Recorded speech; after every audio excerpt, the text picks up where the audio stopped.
this is the day of remembering the Holocaust for the Jews in regards of those that died, and the so-called Palestinians, so-called, are firing rockets at them. I can't remember what, but it's the it's just I can't remember when they started firing the rockets, but it's just in the event. I'm not sure if they actually when the first rockets were fired this time, but it's just it's just sending a clear signal. It's like giving the finger to them and saying yeah, it's very sad. Hashua, let's see here. And of course we know that the Mohammedans wants to drive out the Israelites into the ocean. They want to kill them off, kill them off or in the ocean with them. You see, Remembrance Day and all that. I don't know if many people know this, that this is the day of, remembering these things. You can also, I guess, if I go on YouTube, you can probably find a video where the Jews go out of their vehicles. For example, that's like a horn or something in regards of that. Let's see here. Yom Shua, Shua. 1 minute. Let's see here. If I can find it. Remembrance Day. Yep, here we go. I'll close my video here. Maybe it doesn't really matter if I just take it here. Let's see. If I can just fix up the voice. Oh, let's put this up here.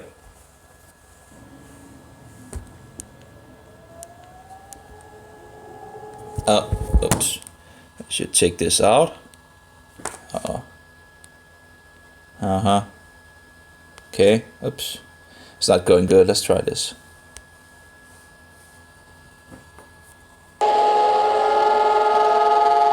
Maybe it was better with the speakers actually. I don't know. But as you can see, I just closed my video here. As you can see, people go out, stand for in regards of remembering, in regards of the Holocaust, and you stand there for a minute, and to remember what happened to these Jews in the past. And what does the so-called Palestinians do? Fire rocket at the Jews at the exact time of remembering the Holocaust, sending a clear signal, I would say, to the Jews, which is really despicable, I think. So anyway, there's more videos of those, of course. We of course also have the so-called Palestinians making the so-called Nazi salute, which is actually a Roman salute. We also see them use the symbol of the sun in regards to the solar so-called deity and all that. So all roads leads to Rome, right? So let's see if we can go back to the Wikipedia and see if they Yom HaZikaron LeShoah VeLachvura. Okay, Yom, that's pretty something like that. Holocaust and Heroism Remembrance Day, known colloquially in Israel and abroad as Yom HaShoah, and in English as Holocaust Remembrance Day. They have, at the Hostel of Abraham, they had like a Holocaust survivor having a lecture as well. So they have a lot of things going on in Israel at that point in regards of the Holocaust to remember what happened and all that. So now, of course, there's some connections of actually, how Israel actually came about, but they had a place to flee to, and the Jews in the U.S., if anything gets spoiling in the U.S., they will have a place to flee to. And it's a little, ironic, I think, at some point that, you have Jews that are against the state of Israel, but, if the heat gets spoiling in the U.S., where do you think they will, flee to? Well, that's pretty much usually only one place that they can flee to, probably at that point. If the world begins to boil again, what would be the place? Well, that would be Israel. So the same place that they are against, I'm sure they would take the ticket to Israel by in an instant if they can see that could be killed. And you have the Israeli thing in regards of the creation of Israel, where it talks about this, in regards of Jews and all that. So anyway, so I'm the Jews, in the U.S. being against the nation of Israel, again, I'm sure they will flee to the same place when things begins to boil. You never know in this world, because there's a lot of cruelty and a lot of, and who knows if God wants the Jews back in His country. If they don't want to go willingly, there might be other ways to do it. Anyway, and that's also the thing. If God wants the Jews in the land again, who is going to stop Him? You think the Mohammedans are going to stop God for having, taking the Israelites back into the land? No way, no way. The Mohammedans could say, well, actually, the whole world could send the army against Israel. And if God wants them there, if Jehovah wants the Jews there, no one is going to remove them. No one is going to uproot them, They will stay just right there. What happened with the Assyrians? Well, the Assyrians came down with an army, 185,000 soldiers from the military army and all that was wiped out by one single angel. Just there's some interesting in regards to that angel from Jewish sources as well. But anyway, actually, there's a lot of interesting sources on this angel. I'm not sure if this is, but anyway, it's just let's not get off track here. But they have some sources on Michael the archangel and all that, and how they actually, that's on Wikipedia. Actually, you can find a lot of sources on that. How the Jews looked at this angel and who they actually thought it was, because they thought it was Michael the archangel. And the funny thing is, the Christians usually put the things that they believe was Michael, the archangel, onto Christ. So, it's an interesting thing. I'm not making any conclusions. I'm just saying it's very interesting. There are some interesting things in the Bible in regards of, the man that is described. We have some... I don't know why we have full signal. Maybe it will help with my new... I don't know why it comes up with issues. Sometimes anyway, let's get back to the... Hopefully it will work out now. I'm changing my... what is it called? My mobile thing. So maybe it will get better in the future. I don't know. Let's see. I'm not sure if I'll get it next month or something like that. Probably. So I'm looking forward to that. And then I can call Israel as well, because I can't call any European countries with this what's it called, thing, for the mobile. I'm not sure what is it called in English. I know what it's called in Danish. I'm getting off topic here. Sorry about that. Let's see if we can find it in it's really annoying when you don't abonnet, I think. Abonnet, there we go. Subscription, okay, yeah, subscription maybe. So I have a subscription to one company in regards to the mobile thing, and I'm going to have another subscription, and so hopefully it will get better with the internet connection. I don't know, maybe it's just the mobile working overtime. Maybe I should try to close all the windows, and so I have like 71 windows opened here, so it's not like it's it might have some issues with it might not be the internet thing, it might be the mobile. So anyway, so the Jews have this day of remembrance, and there's a lot of things going on. For example, when I was in Jerusalem, they had a lot of things in regards of this, in regards of remembering the Holocaust and all that. They have a Holocaust museum in Jerusalem or outside Jerusalem. Actually, not, but it's you take the tram to the last stop. To the what is it called? It's a mountain of something, and then you walk like what is like 400 meters or something like that, maybe a little more. I'm not entirely sure, but you walk a little, and then you will come there, and it's free as long as you don't want sound. And if you want sound, what was like 12 hours of sound or something like that for every for it all. So that's a huge amount of information in regards to the Holocaust. And actually, if I ever come by Jerusalem again, if I ever get to Israel again, that would probably be one of the places I would revisit, because now I know more about the things and all that, even if I used a lot of time. There's huge amount of information for sure. But I broke down when I was there last time. So, but it's it's just horrible to read what people can actually, just looking into World War II in regards of the things that have been hidden away from us and all that. It's just very, very, very sad. It's just horrible to see what people can actually do to other people. It's just you have Russia in regards of Stalin, you have Hitler, you have the Hastasi in Serbia. In regards to it's all Roman Catholicism.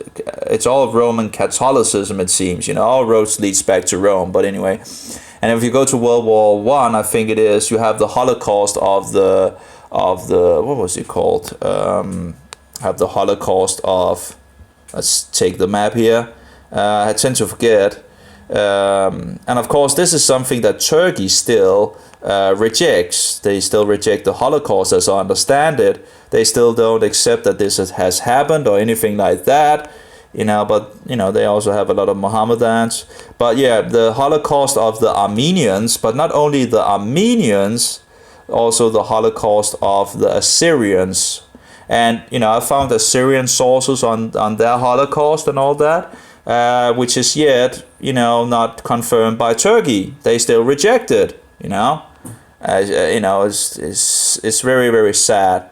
And to think that, the area of Turkey over here was actually the greatest Christian place in the world for around 200 years or more. And now it's just, very sad. Became a Mohammedan country pretty much. So we have Serbia here, and of course we had the Serbs of the Hastasi and the Nazis using the Vatican red lines to, for example, to get to what? To get to Argentina, a Roman Catholic country, and other Roman Catholic countries as well, used by the Vatican red lines. And of course, in regards to Rome, you have Germany, Nazi Germany, in regards of the Reich Concordat in 1933 with, the Vatican with Germany, in regards of in incorporating Roman Catholic laws on the Catholic people.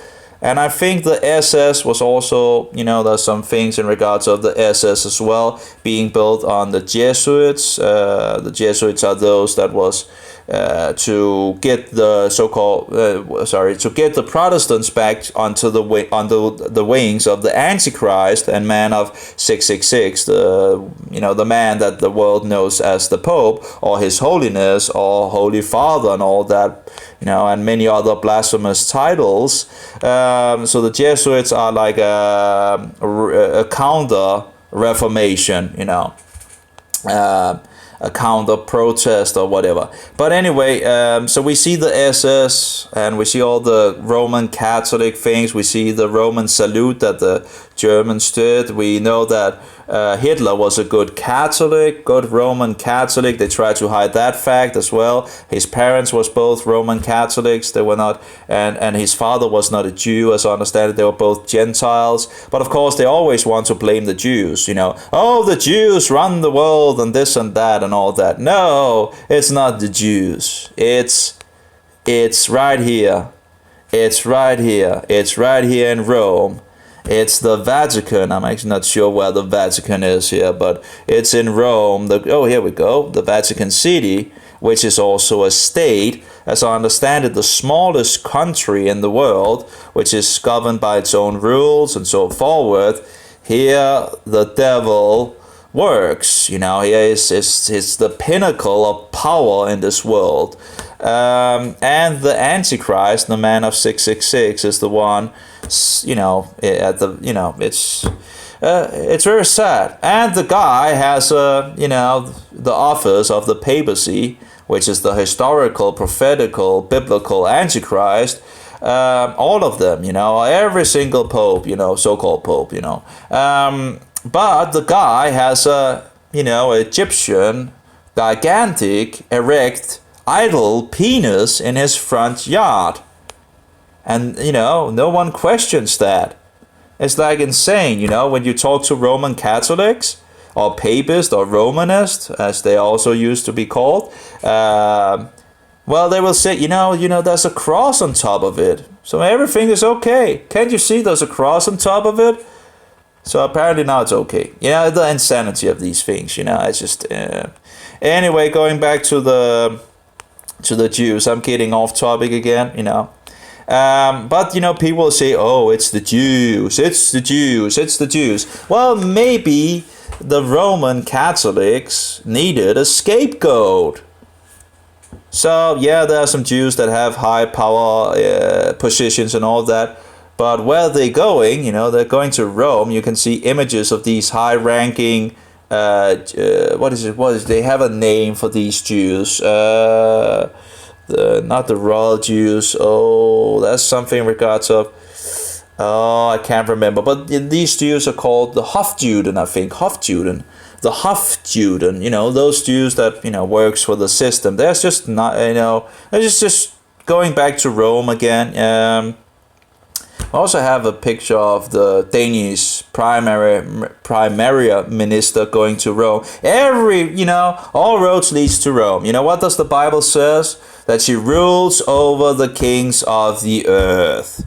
Do you think it's just for fun that God would, fix that in regards of telling John and all that all roads leads to that all the kings of the earth are ruled by this whore.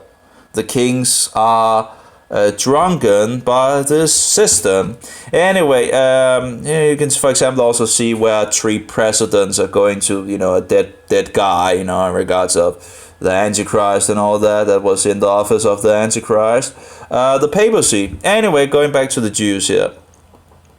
So that it is true. Some Jews are working for the system, but just because some Jews are working for the system doesn't mean they rule the world. They are just puppets like everybody else. Like just because the Jews have Freemason lodges called Berit, B'nai Berit, I think it's called. Just because they have Freemason lodges, which is called B'nai Berit, doesn't matter, don't you see Freemason lodges, for the Gentiles, or whatever you want to call the other nations? Yeah, you see Freemason lodges all over the world. For the Mohammedans, for the Christians, so-called, whatever. For everybody, And it's a satanic religion. It is, you have the eye and all that, where they call it the great architect. It's Lucifer, it's Satan. They're worshipping the devil. They're taking oath. What did Jesus says? Don't take an oath. What are they doing? Taking oath. They're starting out taking an oath and this and that. If I reveal this and whatever, slit my throat and whatever. Anyway, from ear to ear and all that, whatever. And the same thing with these oaths in regards to the Jesuits, the Knights of Malta, the Knights of Columbus, and whatever. Here you can look that all for yourself. It's just horrible. These and they call themselves Christians. Are you insane? Look at what they are taking an oath for. It's just utterly insane. Anyway, all roads leads to Rome. Did I say that? All roads leads to Rome. Where did we get that saying from? All roads leads to Rome. Well, maybe in regards of our Protestant heritage from the past, they understood that all roads leads to Rome. And there's a lot of lies and Latin. At least we have the saying in Denmark, in regards of lies and Latin. And why are we connecting lies with Latin?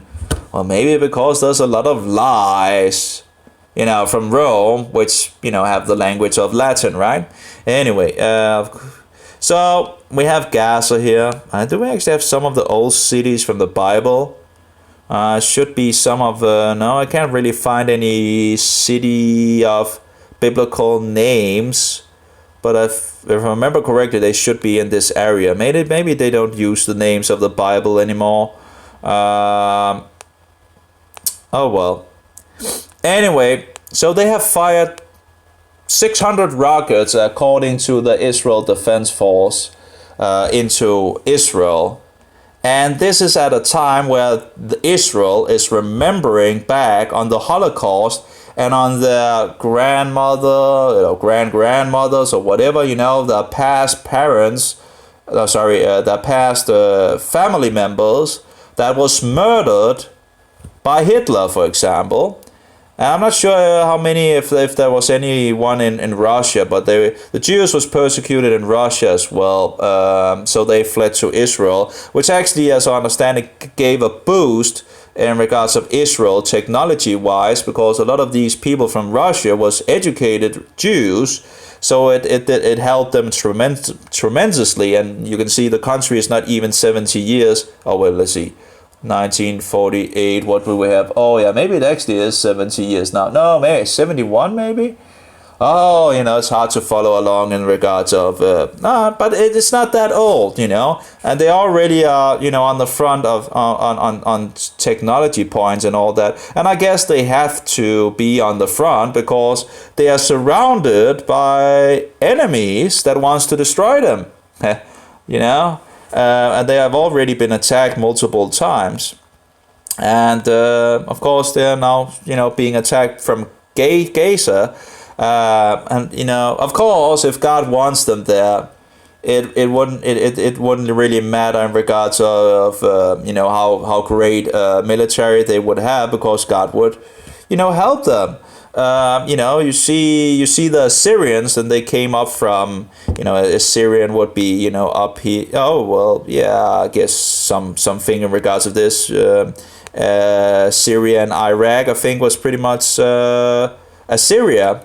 And the Assyrian, which was also the ones that was persecuted in Turkey, I think it was World War II. And again, the Turkey is still rejecting this, and the Holocaust of the Armenians as well. So Armenians, not only the Armenians, also the Assyrians.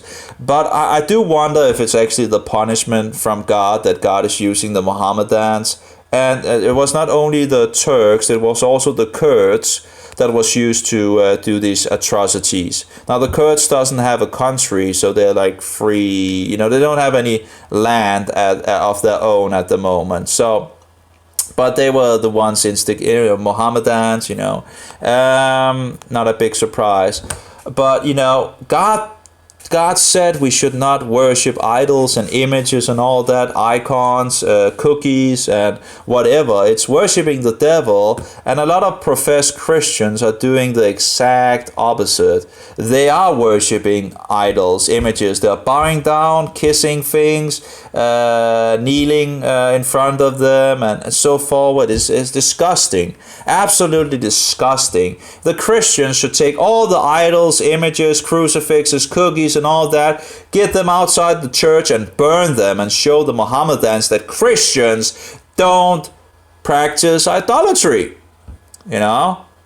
Maybe it would actually make the Mohammedans open their eyes and think less evil of the Christians, because the Mohammedans see what the Christians are doing in regards of bowing down before idols and images and cookies and icons and image. This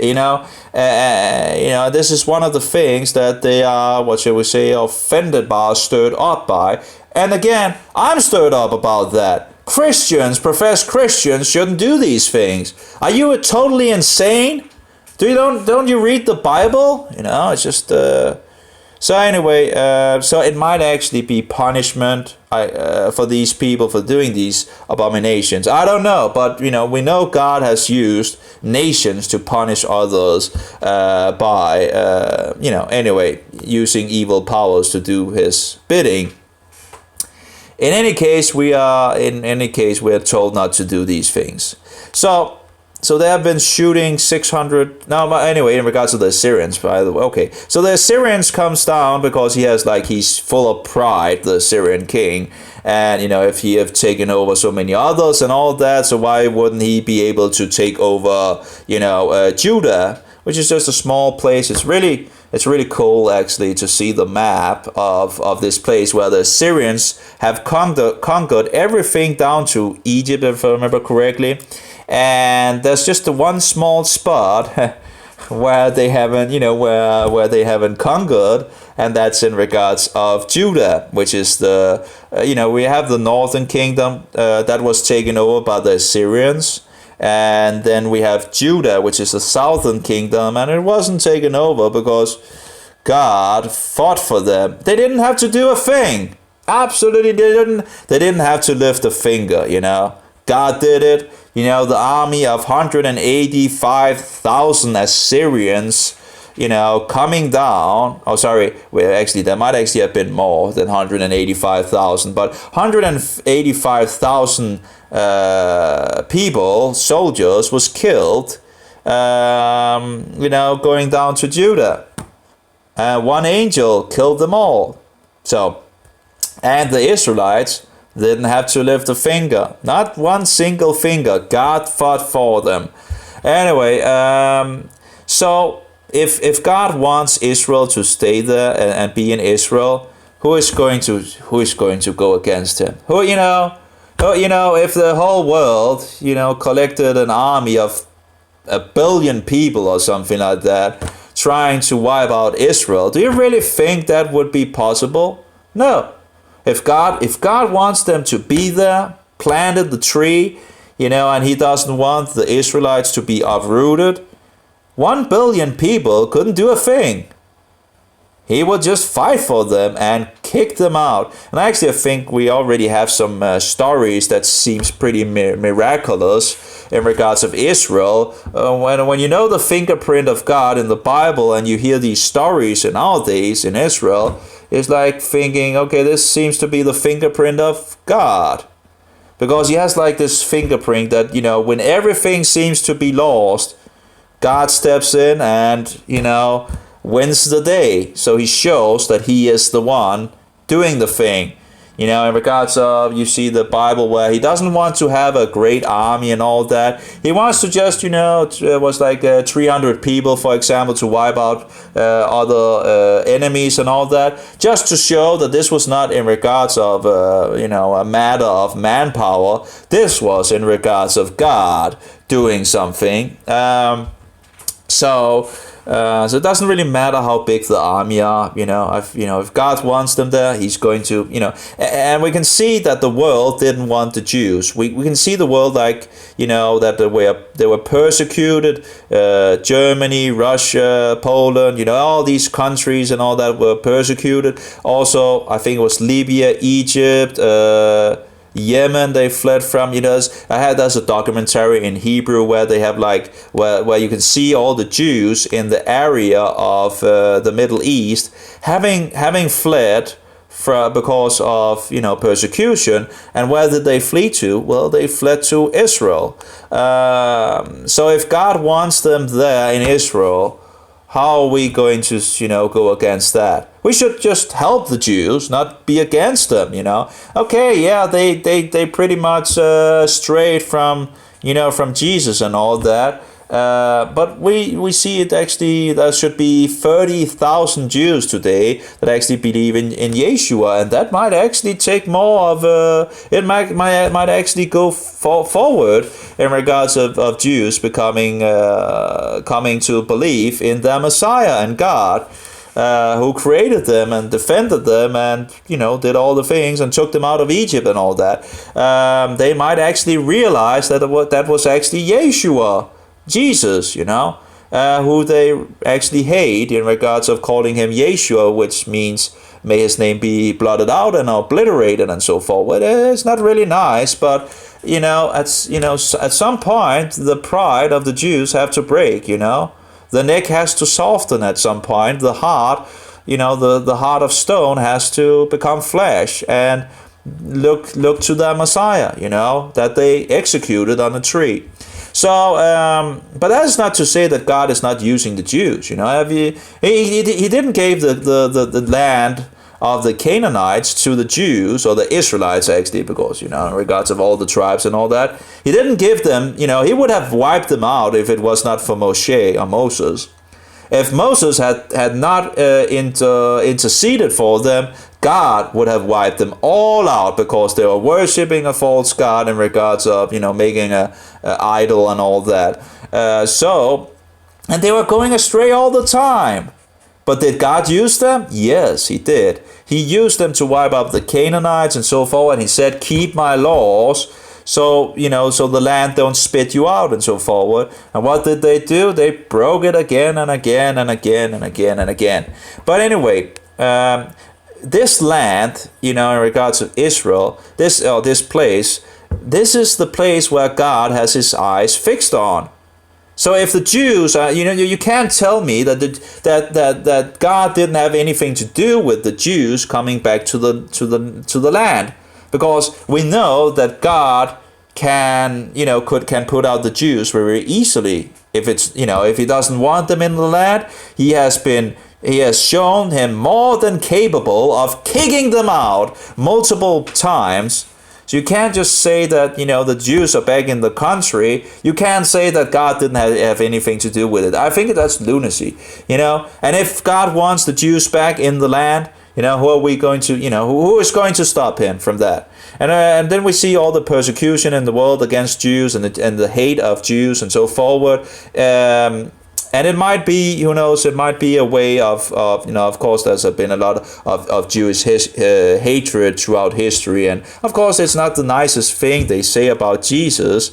But as Christians, we're not told to kill anyone. So, when they talk about that it was a Christian movement in regards of the Holocaust, no. Well, they might have been professed Christians, but we are never told as Christians to kill others. Just because they reject the Messiah. That's not the way of the Christian. We are just told to spread the good news of Yeshua HaMashiach, Jesus Christ, that he died for the sins of the world, that he took upon himself the sins of the world when he was lifted up on the tree and hanged on it, that the living bread that came down from heaven was broken on the tree, and his wine poured out for the sins of the world. And everybody that hangs on a tree is cursed.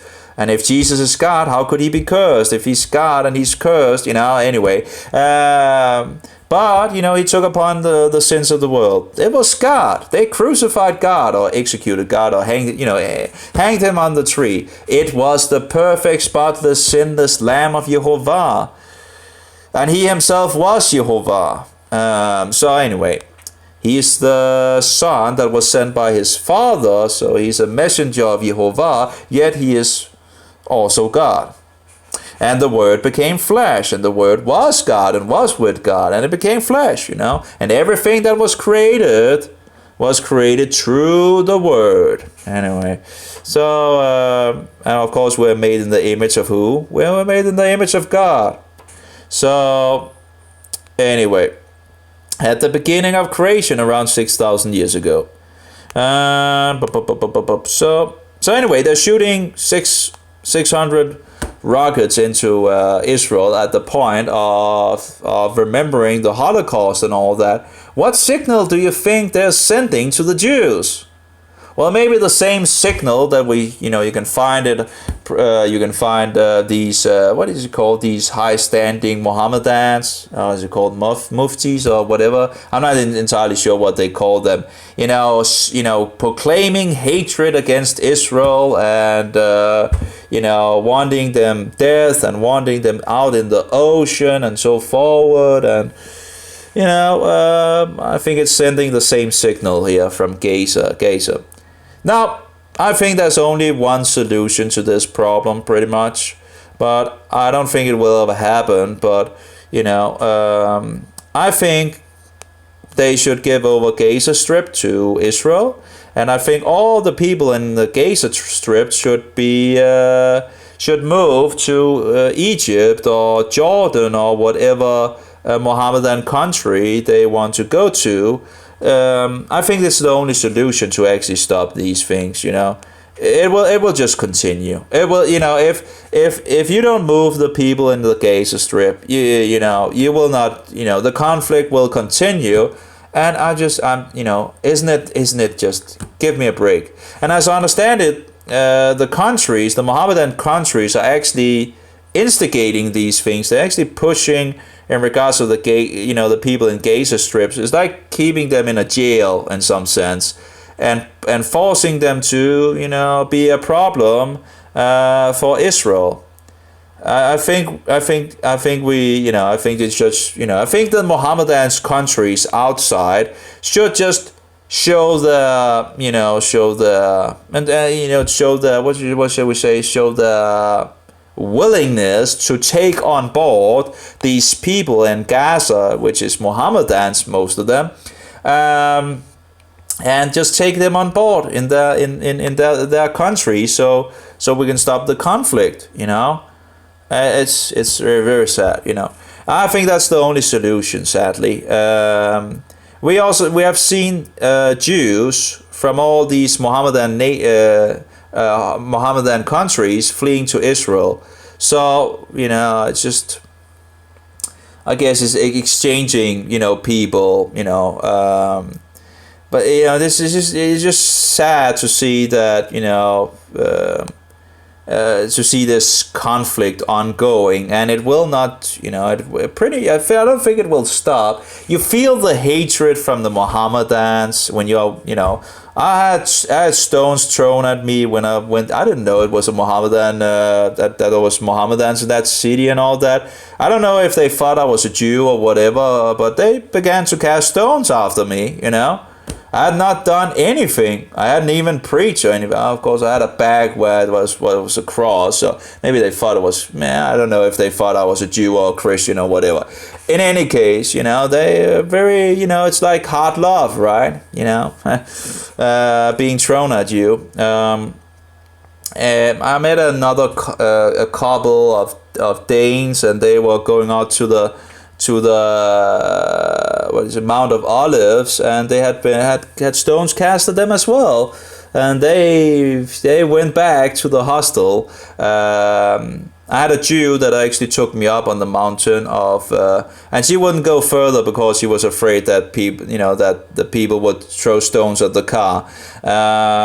So I went in there. You could feel the tension as well there. There's many places where you can really feel the tension. It's not, you can just feel it. It's just so deep, You can really feel that. It's very bad. But when you are in Jewish areas, it seems, you don't have the same feeling. And the Jews, you can pretty much talk to the Jews. I'm sure there are Jews that will, that might also cast stones after you and all that if you preach Jesus Christ and all that. But usually, you can pretty much, I think I offended a lot of Jews. But the most they actually did to me was talk to me. They went over to talk to me and say, well, we actually don't use the name of Jehovah. Sorry, they didn't say that in regards to, they didn't mention the name of Jehovah, sorry. They said, we don't use the name of God in Israel. That was or they would say, it's only the high priest that used the name of God. They wouldn't say the name of, actually I had one Jew actually saying the name of Jehovah. And he was like, hey, there, I said it. And I was like, he was there, I said it and all that. I was like, he was like, it was apparently a big thing, in some sense that, yeah, there, I said it, it's like, it's hard to explain the situation, but, so I actually had a Jew say the name, so, I don't remember if I had any other Jews, but, I had different experiences for sure, I was talking with a Jew, a man, and his wife was beside him, and I was using the name of Jehovah, and after around 10 or 15 minutes, she was like bewildered or whatever, she was like, nearly like, could you please stop using that name? So, oh yeah, she was like, but anyway, so in regards of, the worst thing I've experienced with Jews is, I'm sure if you actually preach Jesus Christ more and all that, I actually had a t-shirt where it says, Jesus Christ is God Almighty, on the back and the front the second time I was there. But yet, so again, I might have offended a lot of Jews, but the worst thing that I really, was, was they maybe came over and talked to you and all that, and they didn't agree with, and all that. But it was not like that they were casting stones after me. Now, of course, you can find some videos where Jews react pretty. There's a video where someone kicks a Christian or something like that for preaching Jesus and all that. But anyway, I didn't experience that much myself, I think, in regards of so the Jews are, I guess, it feels like the Jews are more civilized, in regards to talking to them and all that, and but again, I guess there probably is areas where they are less, where you might actually have stones cast at you. If you break the Sabbath, you might have stones cast at you. You shouldn't break the Sabbath. That's one of the commandments in the Bible. So that would yeah. Anyway. Yeah, I guess you get the point. It's very nice that they keep the Sabbath in Israel, the real 7 day. It's just a wonderful time. You see the most of the city just relaxes, and there's a few cities in Israel that actually don't keep the Sabbath. I think it was 3 or 4 or something like that. One of them is Nazareth. They keep it on Sunday instead, which is wrong. So I think if I think they should change that. Surely change it. We're not following man-made laws, we're following the Bible, But something about there's not enough Jews to actually have an effect. But there are Jewish societies. I don't think I actually was down visiting them. But there are Christians and Mohammedans. Apparently they agreed that they keep Sunday as a holy day, which is false, Anyway.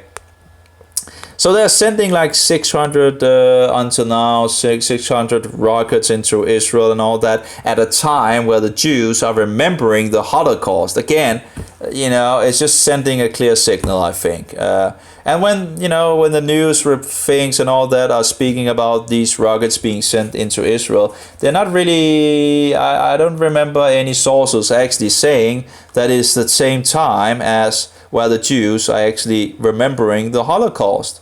And that might be an important thing, I think. So I think one option would be to just let the Egyptians, Jordan, whatever countries there are, maybe Saudi Arabia, and some of these Mohammedan countries, just let them take these people in the Gaza Strip and fix some money for the people in the Gaza Strip so they have something to to build new homes and so forward. That would be nice, just to give them some a good start to move to another place and get a good start another place.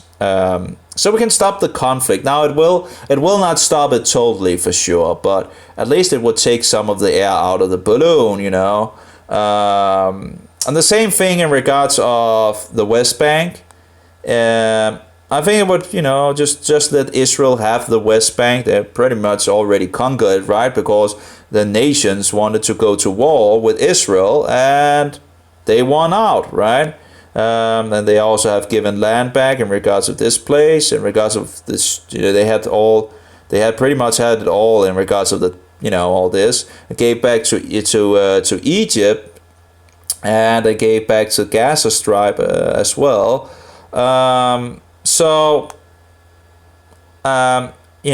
if they continue to attack Israel, what are Israel going to do? Are they just going to stand by and see how and they also fix those air kites, what is it called, kites, where they also have the symbol of the Nazi symbol, or the sun symbol actually, in regards to the solar guard and all that, where they burned fields and all that, and it's very hot in Israel. So when you fix these, it's easier to set a field on fire, than in because it's so hot. And they did that as well. And what are Israel going to do? What would you do if you had a country firing rockets at you all the time and fixing different things, making tunnels and all that into your country, and murdering people, families, it's total horror stories of people being stabbed, families being stabbed. It's very sad, very sad. And when you're in Israel, there's a lot of stories as well in regards of, and you can just get a feeling of it by talking to other people, So, yeah. So in regards of the West Bank as well, I think you should just let the people that don't want to be part of Israel go to there's a lot of Mohammedan countries, right? There's one single Jewish nation in the world, that's Israel. And again, if God wants them there, who is going to take them out? And wouldn't it actually be better for both parties, to get some peace? Instead of all these killings and murders and all that. The thing is, it's going to continue if there's nothing, if no one is going, if nothing is going to be done. We'll just continue these conflicts. So it would be nice. I sadly don't think it will be ever, I don't think the country sadly will. Oh, we have some problem with the connection again, apparently. Sadly, I don't think a lot of the Mohammedan nations will agree to it because they're not interested in peace. That's the thing, they're not interested in peace with Israel. They might proclaim peace and all that, but, if they get that chance, they will try to drive out the people of the Jews. They don't like they want them out. And it's really sad because the Arabs, are the brothers of the Jews. And the Jews have come home now again, and they just reject them, and they're just angry at them. They, there's a lot of hatred going on against them. But come on, you have a Bible, you have a book that's written for it was started, the book was started, written 3,500 years ago or something like that in regards of Moses. And it's about history before that, of course, actually going back to the creation of the world. But we have this book, which is actually full of multiple books about the Israelites. And it's like God have taken the Jews out. He has taken them back to the land. He has taken them out and taken them back. What are are you going to go against God in regards to that? It's not a surprise that they come back to their homeland. Actually, the Bible have a prophecy where it talks about taking the Israelites back, or the Jews, and he will never uproot them. Well, if that didn't happen in the past, it has to happen in the future. I don't know if it's our times that this prophecy, but it has to be either now or in the future that the Jews are never to be uprooted from the land. So I don't think the Mohammedans have any excuse They could just read the Bible and find out, they might actually come back at some point. God might actually take them back from all the nations of the world. We might actually be prepared for that, and, just welcome them back would be a nice thing, right? Well, that's not what you did, right? You Mohammedans, right? Following a false prophet that had sex with a 9-year young girl when it was 54 years old. And that's just one of the many atrocities of this false prophet, denying that Jesus was God, denying that he was executed. And even the Jews, or at least that they, I'm not sure how many in regards of percentage, but at least the Jews seems to understand that they executed Yeshua, but they believe he was, what is it called, that it was, that it was a fair sentence, because he was sentenced for blasphemy. He made himself into God, right? And thereby he got he got the punishment of death, because he proclaimed himself the Messiah, and he was, in regards of God, he talks about Scripture and all that they will see him coming on the heavens and so forward, going back to Scripture and so forward, and it's just wonderful. And of course, then the Mohammedans will come and say, "Where does Jesus say he is God?" Well, the Jews, you're not a Jew, and the Jews absolutely understood that he was saying that he was God. The Jews wanted to stone him because he made himself equal to God. What is that saying? Well, that he made himself equal to God. Because they understood what he was saying in the context of being a Jew, and in regards of prophecy and all that he's pointing, it's just all over. Before Abraham was, I am. That's a pretty incredible statement, because Abraham lived like 1,500 years ago, before Jesus was born into this world. Yet he's saying that he was before Abraham. And even John the Baptist says that before me, he was before me. But John the Baptist, or Johannes, or Yohanan, was born 6 months before Yeshua, Jesus. Yet he's saying that Jesus was before him. So how does this work? Well, because Jesus is God and he's all over Scripture. So it seems to be demonic that these things going on in the world. It seems very demonic that, going against the Jews. And yes, it seems like that there are some, what shall we say, powers in the world that is not, it seems that God have used powers in the world to recreate Israel. But would that be a surprise? Haven't he done that before? Used non-believers, non-Jews to actually get people back to Israel? Yeah, I think he has done that. Has he used Gentile powers or non-Jews to get the Israelites out of Israel? Yeah, he has. He used the Babylonians. He used let's start with the Assyrians. He used the Assyrians. He used the Babylonians. He used the Medo-Persians, I think it was, to get the Jews back. He used the Romans to take them out again. All Gentile nations, non-believing, probably idolaters, people worshipping false gods and all that.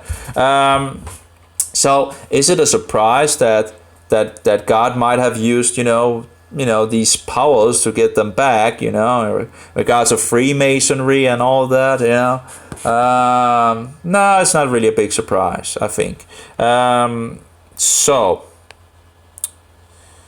Anyway, what's another thing one could do maybe, and I actually sent a mail to the Israel Defense Force a long time ago in regards of some solutions in regards to this, because this is a never-ending problem. Will just continue and go on, and people will be killed, and things are, people will be hurting, and hunger, and pain, and it's bad for everybody. It's bad. It's bad for the so-called Palestinians, and it's bad for the Jews. Well, I guess I don't know, but yeah, of course, maybe it's I don't know. It might actually get the Jews more on their toes because they. But even if they got the so-called Palestinian problem away, they would still have all the nations around them that wants them dead. So and out in the ocean. So they would still be on their toes, I'm sure. But maybe a little more on the toes when they have these. I don't know. Well, I think they have enough problems already. Think about it: a country in the middle of Mohammedan countries. It's just just in the middle of it's just incredible. In some sense. You have all this. If you take a map and you put out all the Mohammedan countries. By the way, a lot of these Mohammedan countries was actually Christian countries, because Christianity had grown out, and there seems to be something in regards to Mohammedanism actually going back to Rome in regards of creating Mohammedanism. I still, at least there are some things in regards to Mohammedanism that is. It seems like it's the same coin of two sides. Now, of course, Rome is the head. So anyway, but it would make sense if they created them to actually destroy the true Christians, because the whole has persecuted the saints from centuries and centuries in many ways, killing them off. The saints are those keeping, guarding, protecting the commandments of Jehovah, and testifying in regards of Jesus Christ or Yeshua HaMashiach. But if you want absolute control over the world, it might not be the best thing to have Christians around, right? So Satan has made a great institution to kill Christians off, proclaiming itself to be Christian on the outside, but actually just being the mystery religion of Rome in regards of solar worship or sun worship. So anyway, and that cookie Jesus, which they, by the way, in regards to the Nazi flag, remembering that Hitler was a good Roman Catholic, right? And so was many of the other Nazis and so forward. And you have these buckle belts in regards of Gott mit uns, God is with us, or God with us. I guess the best translation would probably be God is with us, in regards of English. But anyway, they have these belt buckles, and you can look that up as well. And in any case, look at the flag of Hitler.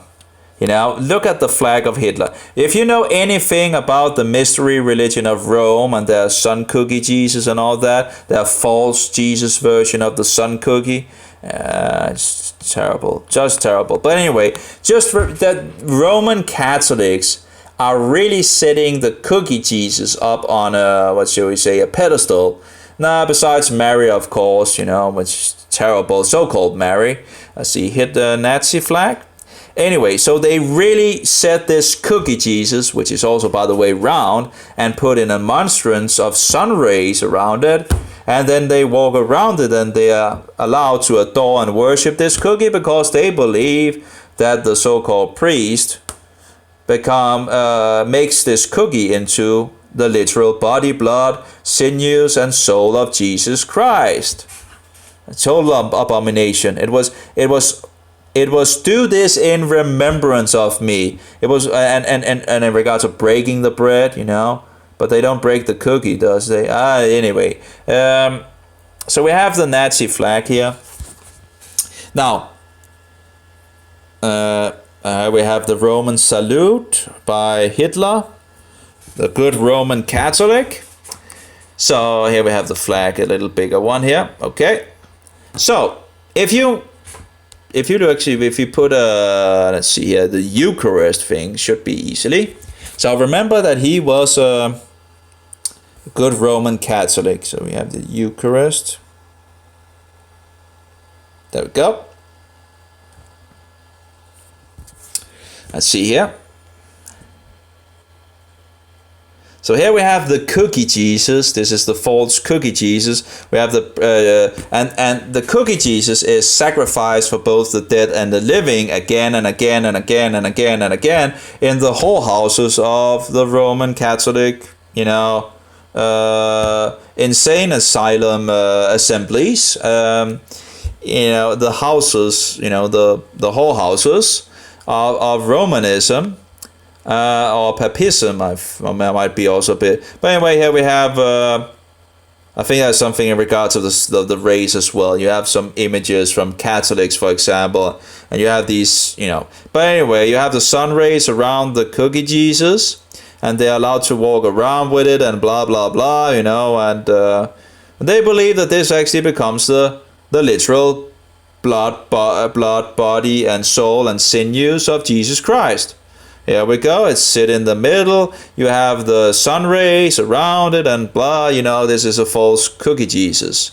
The whole idea with fixing the bread is to break it, You have the bread, you break it in remembrance that his body was broken. You drink the wine, you get a little wine because to remember that his wine poured out, or the blood poured out for the sins of the world. It's something to do with remembering what he did for us. Not something that it becomes a literal body, blood, and so forward. Martin Luther sadly seemed to have this Catholic leaven as well. Anyway, so we also have the EHS.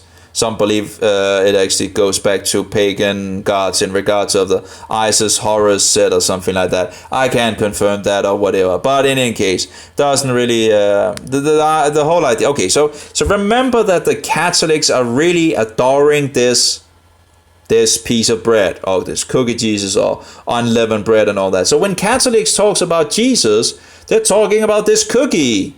Even if they believe in Jesus Christ and all that, and that he died on the tree and all that, but what do they actually believe? They believe in this cookie Jesus. So they speak like lambs, but wolves. Anyway, and they will lure you to, they will try to lure you into being under the Antichrist. The Roman Antichrist, in regards to the man of the number 666, that's the high priest of paganism, the king of heathendom. That's the so-called Pope. His so-called holiness, or his so-called Holy Father.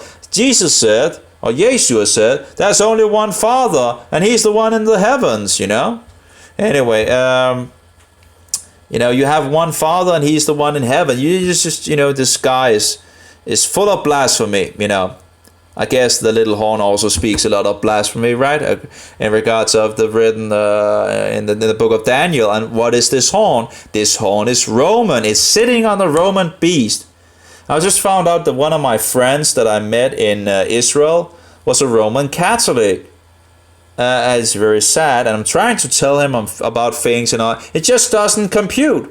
It's just like a wall in front of this, I'm just spilling the beans to him, and it's just not hitting anything. It's just I don't know what to do. It's very sad. And I don't know if he actually was a Roman Catholic at that point, because it seems like he wasn't. But apparently, I remember, I had him on Facebook, and it, in the beginning there was not really any Catholic things, and then began to become more, and I was like getting my suspicion, and I didn't really say anything, but I was just getting a little suspicious, and now he's just gone full blown Roman Catholic, just very sad, Anyway, hopefully he will get out of it. So, okay, remembering that the Catholics have this thing and they're setting it on a really high pedestal. Look at this. What is this? Does this look like a cookie, the round thing? So, okay, if you are a Roman Catholic and you are used to seeing this round cookie, I think that would actually, that's the cookie. What is in the middle of it? Well, if you go back to in regards to the mystery religion of Rome, in regards of sun worship, in regards of Pontifex Maximus being the high priest of sun worship, you can go back to Constantine, for example, that still was the high priest of sun worship, even if he became in some sense, head of the church. He actually governed it's just very sad how the church ended up going in bed with the world. And we can also see how some Christians was actually keeping Passover according to the Bible, and it had been a conflict for a long time. And Polycarp went to Rome to try to correct them, because it was already early on a problem. Later on, Bishop Victor in Rome wanted the people in Asia Minor to do the same thing as Rome, and he seemingly threatening them, because we have the reply from them, and after that he tries to excommunicate them and all that. So we have different things and all that. So, but we have this wonderful letter from from the Christians in Asia Minor. It's just a wonderful letter. Oh, I love that letter. I'm always going back to that letter. Anyway, so they kept it according to Passover, and they tell that it's going back to John the Apostle. So they're keeping, So we get to 325 in regards to the Nicene Council. And if you read what is in the Nicene Council and all that, in regards of Jesus being God, that's pretty good and all that, no problem with that. But when you then go to in regards of Easter Passover thing, it's like an ecumenical movement where they are like joyous of actually having agreed that they are going to keep the tradition of Rome instead of the biblical tradition or what is actually written in the Bible, and they're like joyous about it. Now we are in agreement about it and all that, which of course not all was in agreement with, but it's like why would that, so you're going from that some are actually keeping it correctly to the Bible to actually all being in error. How can you be joyous about that, So you see Rome working very early on to corrupt the what is written in the Bible, thinking to change the times and laws and all that just goes back to Rome. What does the Bible say? Well, the little horn thinks to change times and laws and persecutes the saints. Who are the saints? The saints are those keeping, guarding, protecting the commandments of Jehovah and the testimony of Jesus Christ, or Yeshua HaMashiach. Anyway, so the Catholics are really setting this on a pedestal, this cookie Jesus. So what would a Catholic see when he looked into this thing? Now, of course, if you see the explanation in Mein Kampf, I think it's just, to give it to the naive people, those that don't really know, have some inside knowledge and all that. But, look at it. So we have the mystery religion of Rome going back to sun worship and all that. You have all these pointers. Also in regards of Sunday. What is Sunday? Sunday, I think it was actually also Constantine. We have some in regards of where they, saying that this has to be a rule, that we're going to, we're not going to keep this Jewish Sabbath. And it's like, oh, the Jews. It's like the Jews. Well, the Bible. It's what the Bible says. The seventh day is Saturday. Or actually from Friday sundown to Saturday sundown. But anyway, so he changes the date. I think it was Constantine. I've seen like two of these rules where they are commanded to keep Sunday, which is the venerated, and actually also talks about the venerated day of the sun, Sunday. I sadly don't have the information, but I remember reading it and all that. So they're changing it to Sunday in regards of the venerated day of the sun. Of course, they use Paul as support as always. Every time people go into lawlessness, they run to Paul to get support and all that.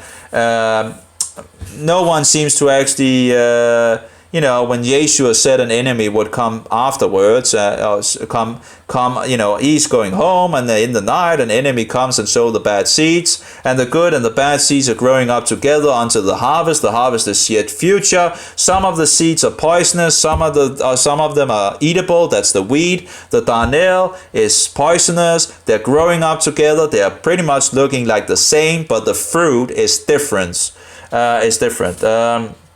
So anyway, someone had to come and sow the bad seeds, looking like the real thing, yet being, having poisonous fruit. So who was that guy? Who could that be? Anyway, so looking at people following Paul, I think it's pretty clear, because many people get into total lawlessness and end up attacking the people trying to keep God and protect the law of Jehovah and follow Christ. Anyway, I'm going off topic here. I guess. So anyway, so we see these rules changing from Saturday to Sunday. So it's also in regards of the Sol Invictus, which is a pagan god. In regards of Christ Mass is in regards of the pagan sun god, solar god, Sol Invictus, which also has many other names, Mithra, I think Apollo or Apollyon, and other names, just same, different names, same pagan worship. In any case, Sol Invictus seems to be the thing that is mostly. So anyway, so as a Catholic, what would you see here? Well, maybe you wouldn't actually. Maybe you would be so blind so you can't see anything. But remembering that they are really into this cookie, this wafer god, this false wafer god, and all that.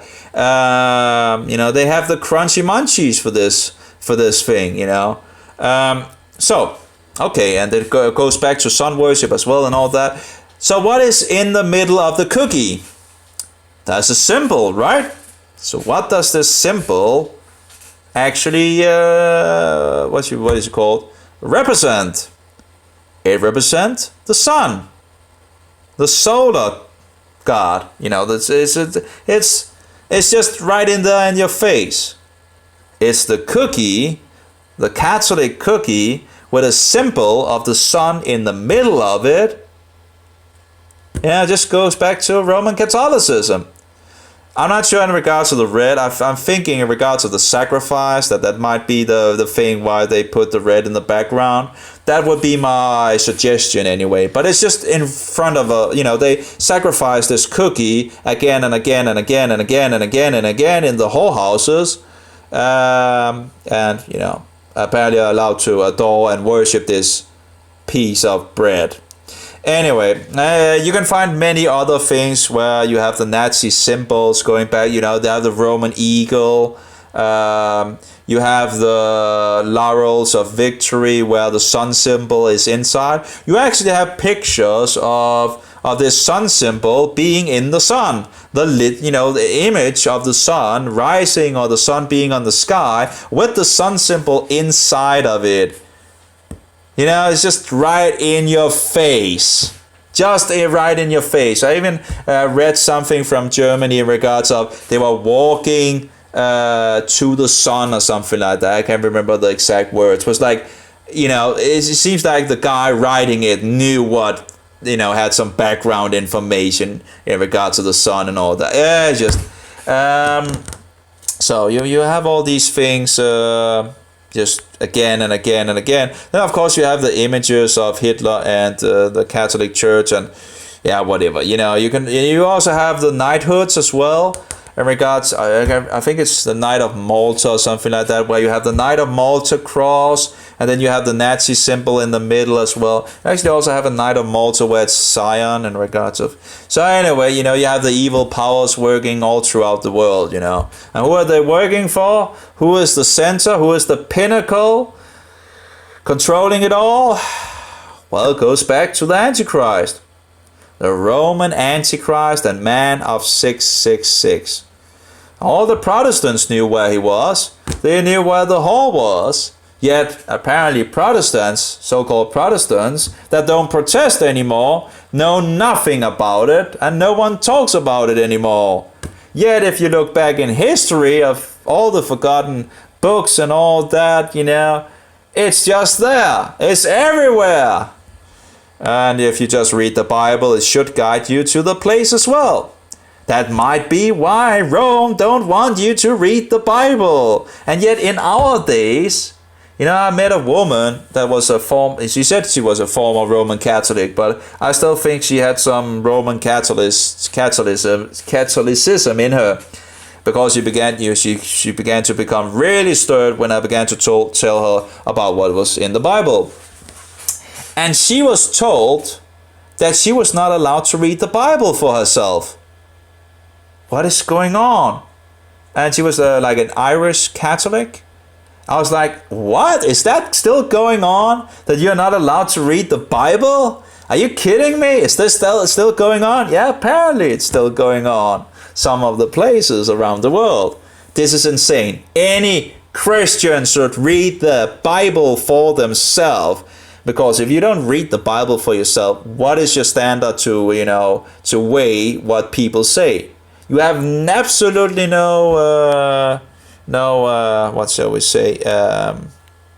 Oh yeah, by the way, I found in regards to the SS, also going back to the Jesuits and all that. The SS, as I understand it, was made like the Jesuits. What was it called? Like the blueprint of the Jesuits was used for the SS, and then we say the Reichskonkordat from 1933, where Germany and the Vatican, as I understand it, some of these things was fixed by the SS. And there's a lot of things, I don't know everything, and there's a lot of hidden history for sure. And but as the saying goes, all roads leads to Rome.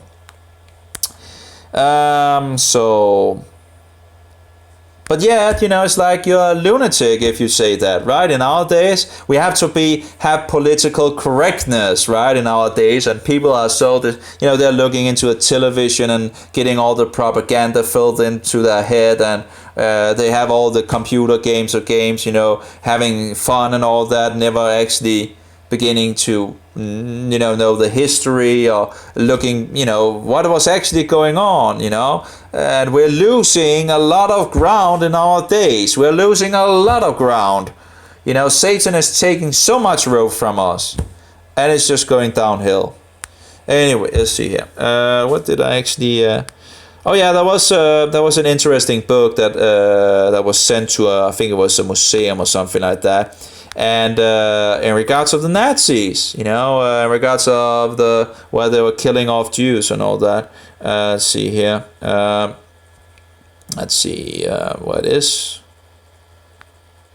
Oh yeah, here is the statement that it has taken me years to come to these conclusions.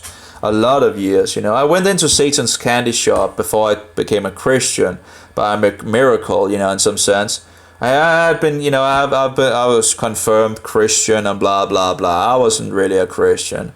It was like a, surface thing and all that. I think most people in Denmark are like surface Christians, not really believing in it and just, following along in regards of the culture and all that. But we got this little New Testament, and I ended up reading that and began to question some of the things that the demons had told me. And of course, I didn't know it was demons at that point.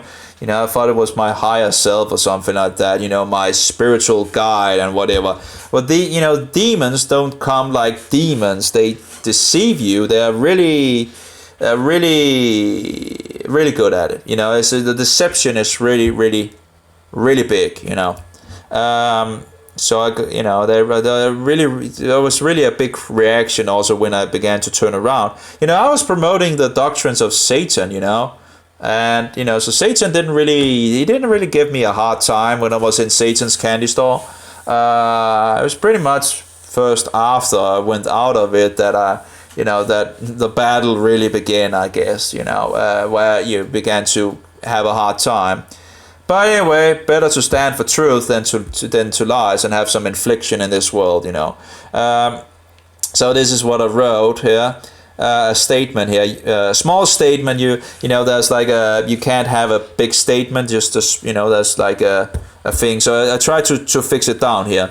Yeshua is God Almighty, Jehovah. The Pope, that would be the so-called Pope, and unholy Fager is the Antichrist man of the number 666.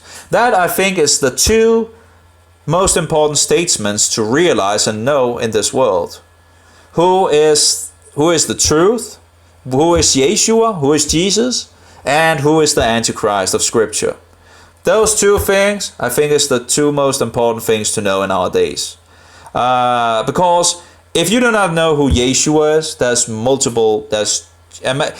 the Egyptian Jesus version, there's the Guru version from India, there's the Druid version from England, there's the Ascended Master Jesus, there's the enlightened version of Jesus like Muhammad and Buddha, it's just lies and deception. But anyway, there's the so-called Sun Jesus, the literal sun on the sky and blah blah blah.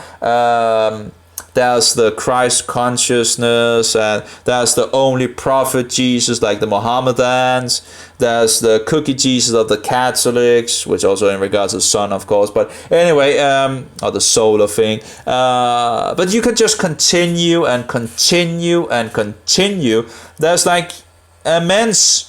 That's the vegetarian Jesus as well. There's a huge amount of different Jesus versions out there. The question is, who is Jesus?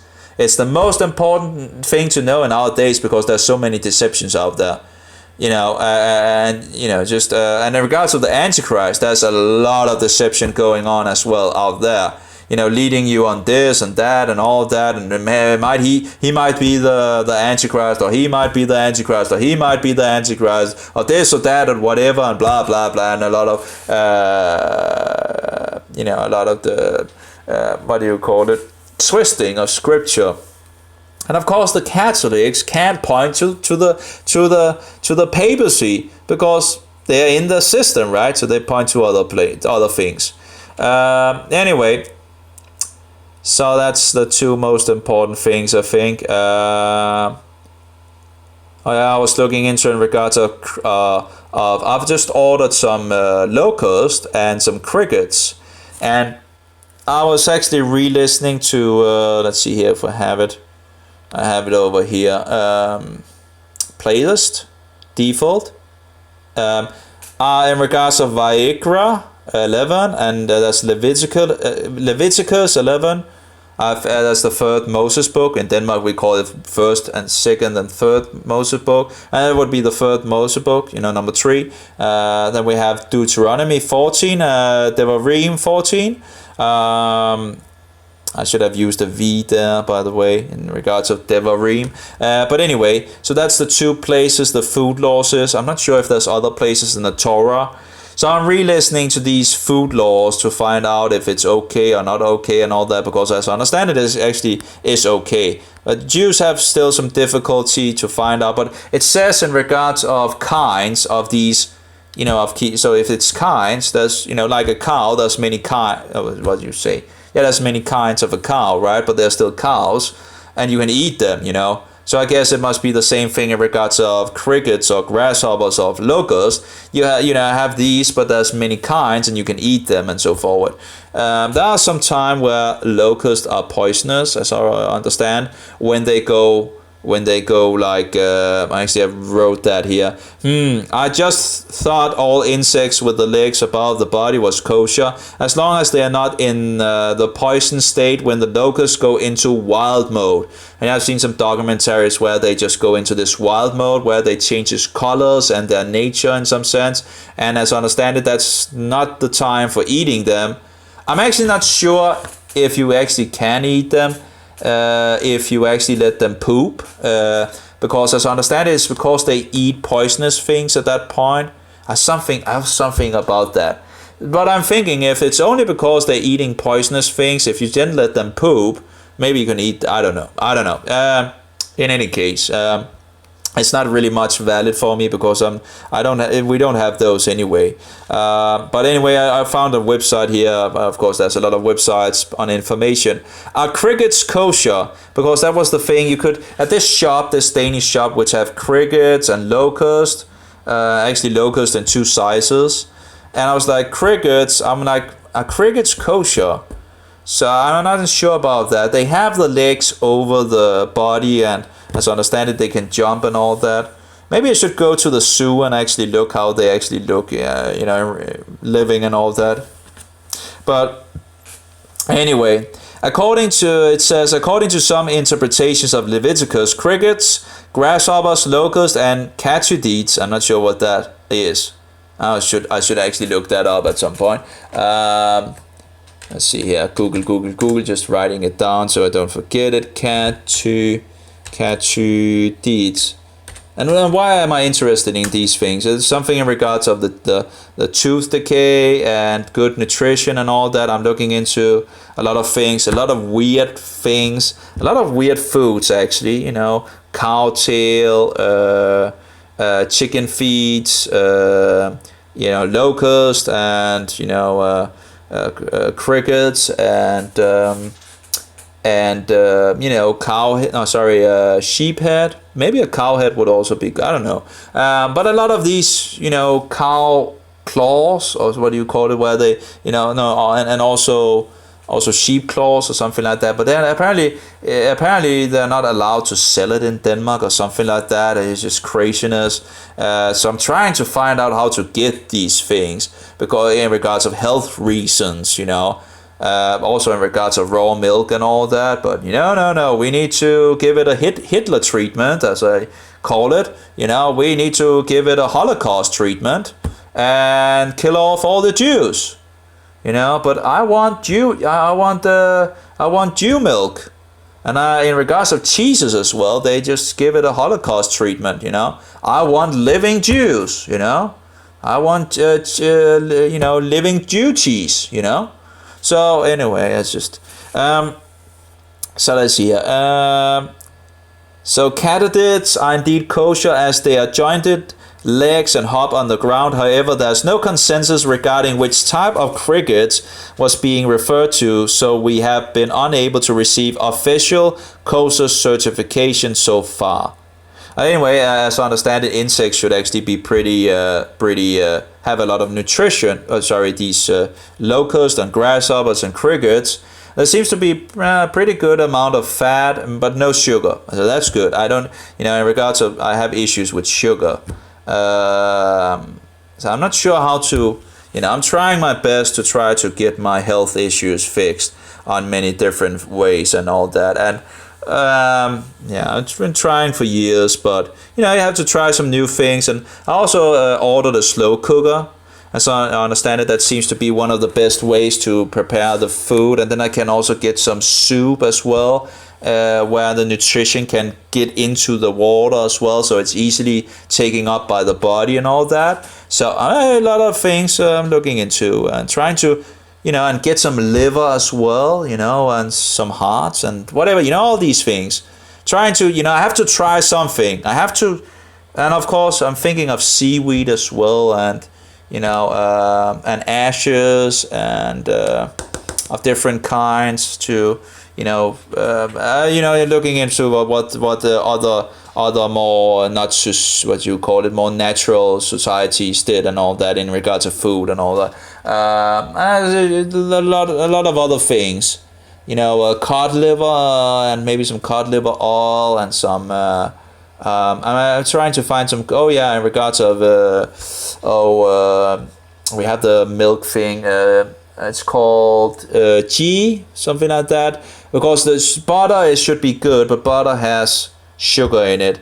And sadly, we have only been able to find cow butter. Sometimes they are said to actually have goat butter, but I haven't been able to find it yet. Anyway, it would be interesting, but I still think it has sugar in it, sadly. But, you know, the ghee, or it's called something else, but it seems to have nearly nothing of sugar in it. So, oh yeah, here we have it. The unbearable lightness of being a Nazi. I was also looking into those, you know, I usually have problems in regards of fermented things and all that. I think the best thing I've found is kefir. You know, when I made my own kefir, and you know, you actually feel good on it when you make it. But I would have liked to some natural milk as well. So I'm looking into where I can find that as well, just to try to, you know, it's just, and it would be nice actually with some goat milk as well, or lamb milk maybe. So I'm also looking into in regards of natto. It is said to have a lot of K2 vitamins that would be supportive of the vitamin D in the liver oil. and vitamin. Was it vitamin A? I can't remember, but there's like they work together and all that. And in regards of the teeth and fixing tooth decay and fixing holes and all that, some say it's possible to actually fix it without going to the dentist and all that. So I'm trying to get like a very nutritious meal together, and then I'm thinking of actually only eating one meal a day. It's said to be actually very good. So have one nutritious meal sometime at the day. I'm not sure when would be the best time. I'm thinking maybe before going to bed, but maybe a lot, maybe some hours before actually going to bed, because then you still have the body working, and and I have some hours to fix it and all that. What is it called? To chew it down, or to get all the, and then you go to bed, and then you wake up, and then you have you have the fasting. Then you're fasting. The body is fasting for nearly 24 hours until next meal, right? Or 23 hours or something like that. I don't know if it's going to work, but I have to do some drastic things to try to get things working here. Of course, I've tried things years and years and years, and trying to collect information, reading books, reading this and that. Anyway, I'm getting off topic. Sorry about that. But the insects, the locusts, are said to also be very healthy, also said to be good for in regards to tooth things. I'm not sure what is actually in the locust that is so good to, but I have, I guess there's books about it. There's a guy that wrote a book in regards to tooth decay as well, that talked about locusts being good. So if you are, for insects and all that, and I'm not really for chewing insects, but anyway, if I can maybe, if it actually could better my health, I'm all for it, I'm willing to try a lot of things, and as long as it's kosher in regards of clean food, right? According to the Bible. I don't want to eat anything unclean. So of course I have issues with my joints as well. So that's in regards to the chicken feet and cow tail and all that. There are a lot of things. And of course the hoof as well, where you have the last part of the leg of the cow or the sheep, and it's filled with this thing. I can't remember what it's called. So to help you build up your joints again when you have issues with your joints. So I'm going to try that as well. If I can get, I'm trying to get the things as well. And it's just the government and all these things are not helping. They're not making it easier for actually getting these things. And in regards to the the sheep head or the cow head, it's also said to be very nutritious. Actually, brain, as I understand it, full of. Actually, I've heard it actually tastes like eggs. Which is also said to be pretty healthy because it's like a full protein. So you can make a chicken of an egg. It's all in there. All the things in the egg is there to make a chicken, right? So that's pretty. All the protein, as I understand it, its most perfect protein source is eggs. So anyway, and then you have a lot of the fat as well, which has been demonized and all that, but actually is. The cholesterol, which is actually good for you, as I understand it. The cells consist of cholesterol. The brain, as I understand it, consists of a lot of cholesterol, and so forward. I was like half of the cell or something like that made of it. I can't remember. Anyway, the brains are also full of cholesterol, as I understand it, and said to taste like eggs. So it actually doesn't look that bad after it's cooked when I've seen some YouTube videos. But again, getting the things are, not easy. Also, ears from animals as well seems to have a lot of this, what's it called? Let's see if I can find it on English. Let's see if we can get it. And I'm sorry, I'm getting off topic. Hopefully it will be useful anyway. Cartilage. There's a lot of cartilage as I understand, in the ears, in the the hooves as well. And you cook it, for example, in a slow cooker. These things, and you can cook a lot of things actually, and then you also get some good soup as well, which is also where it gets out of gets a lot of the things out. So you don't even need to make broth. I was making broth a lot, or not a lot. I was trying to make broth and all that. But I'm thinking if you can actually make, in some sense, the broth while you're also making the food, well, that's a win-win situation. Then you don't even need to make broth, And then you'll probably also have some fat sauces as well. I'm trying. Oh yeah, in regards of fat, I'm trying to find fat sauces that is not with sugar. Filled with sugar or a little, trying to get all the sugar out of the diet. So, as I understand it, the body can make the sugar it wants from, for example, protein, as I understand it.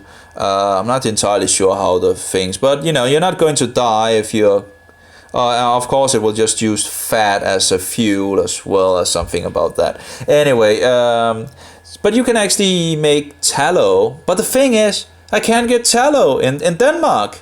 It's impossible to find tallow anywhere. There might be a place somewhere. But the only thing where I actually have been able to find tallow to buy in regards of cow fat and lamb fat is, I think it's from the US. And, they still are not, it just seems they're still, but a lot of people seem actually to, they make a lot of different fats and all that. But it's probably going to be expensive if I'm going to order it from the US and all that. I can't remember if there's any sources on the English sites, but of course they're going out of the EU, which seems also to go back to Rome, by the way, so that might not be a bad thing that England is going out, but it's going to be worse if you're going to order from England, because then you're probably going to need to pay, when things get into the country, you need to pay like half of what it was costing, so you have, it becomes a lot more expensive than, it's just very sad. But you can get fat from pigs, but that's unclean. So that's no go. So, but I've made my own tallow of both sheep and cow. It's a little weird because the sheep tallow I made actually don't taste like sheep. So I'm not sure how that works out. I found some places where you can actually nearly buy a whole lamb. But then you have the things that they're apparently not allowed to give you, the head and the claws. And I'm not sure about the tail, if they're allowed to do that. Probably not. It's just, there's a lot of things they're not allowed to give you. Because of the food thing, state, whatever, rule, just keep us sick and all that, then we need to go to the doctors and they can make us even more sick with drugs and all that, and they can earn a lot of money. It's just a whole satanic, wicked thing that we have, Don't tell the people how they can keep healthy, let them destroy their own health, then they go to the doctors, then they need to be on medication, or, well, actually not be on it, but anyway, pay the medical mafia and all that, and then they will get worse, and then they will die, and it's just so satanic, and killing our children as well, and giving them all these drugs and whatever vaccines, and and killing them off in the womb, and it's just we say we are civilized society. Oh, this is just so cruel. This is totally demonic world. This world, it's just totally demonic everywhere. Liars, deceivers, and money-hungry people serving mammon. Anyway, we have the unbearable lightness of Nazi. I got off topic, sorry. So they apparently got this book with the Nazis from this camp where they were killing a lot of Jews. And actually, it's very interesting to keep, it's SS men. You have the SS again. And they use the lightning thing as well. And if you go back to Roman thing, Roman signs and all that, besides the eagle, you can also see the lightning used in Roman thing. And they have the lightning of the SS. So there you have some, I think you can make a connection there as well.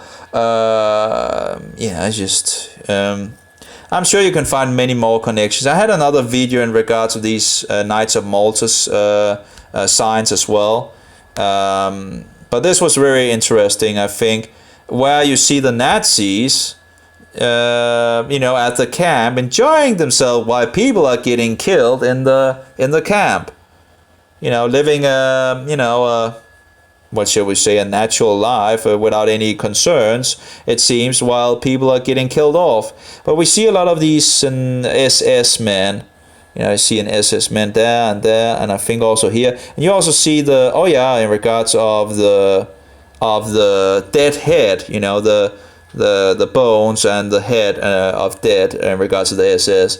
And it actually might also go back to the Roman thing in regards of the size. You have the keys and all that. It looked a little like in regards of how they put it up. But anyway, I don't know. It's just interesting I don't know. It's just interesting. But it's very, who would actually go around with a dead man's skull? It just seems very demonic. And then they had this on the belt in regards of God with us, on the belt, and you can find a lot of belt bucklers with this. But anyway, that's a book apparently from one of the Nazis taking pictures, this and that. In regards of the Knights of Malta, I need to see here. Regards of the Knights of Malta, I had a video as well. In regards of the Nazi videos also, but they're really censored on the internet. They try to keep the information from people, and it's really sad. That's me from long ago when I had the beard and I really love it's really nice to have a beard and hair on the head and all that. I really like it, but the thing is, it begins to itch. And the easiest way to fix the itch, is just to take it off. Let's see here. Oh yeah, we have in regards to the Roman Pontifex Maximus. That's actually a pretty good, well-researched page from 1943 in regards to the Roman Pontifex Maximus, and has all the, when they fix or something, you can look where they got the information and all that. Mystery Babylon song, yeah. Where is the video? Oh yeah, but here we have some of them in regards of, you have the laurels of victory, as I understand it, these laurels. And also in the middle, then you have the sun symbol as well. You have the eagle. And some of these, that it says like good uns, or I can't remember what it was. Anyway, I'm not sure, I haven't actually found out what it actually says in German here, in this image. So that was one of the reasons why I posted it, so I could look at some point what it actually says in German. Something good, zur ihr, something, and dem machst den zur wir, something like that. But anyway, and then you have all those. I'm not sure in regards to there's some wings as well. Anyway. But this is, you can find a lot of these. Just search in Google. Here we have in regards to the Holocaust. Of course, they apparently fixes it out because it's violent, blah, blah, blah, have a postmodern world in regards to women. I have a song, We Are a Miracle. It's a Jewish song here. Where is the one? Oh, here we have some images in regards of... Here we have the sun symbol with the sun. Sadly, I don't have the other... Actually, there's actually two symbols here in regards of... let's see here. You see the sun cookie rising, and again the sun cookie rising, then also with a cross. I have another picture where the sun is more on the sky. It's not rising; it's on the sky, and you have the symbol in it and so forward. From the Nazis and all that. Here we have what is he called? The guy from Italy, and Hitler. And then you have the fasciae, I think it's called, the Roman fasciae. And then you have the eagle of the Roman eagle, the sun symbol, the laurels of victory, and so forward. Fascism, as it works good with Roman Catholicism. You have, oh yeah, here with God with us engraved on the belt of Nazi soldiers. You have the prime minister of Denmark standing, shaking the hand of the Antichrist. We have seen articles as well from Denmark that also said that he was going to Rome, and where he would have had his the hands of the Pope laid on him in regards of a prayer.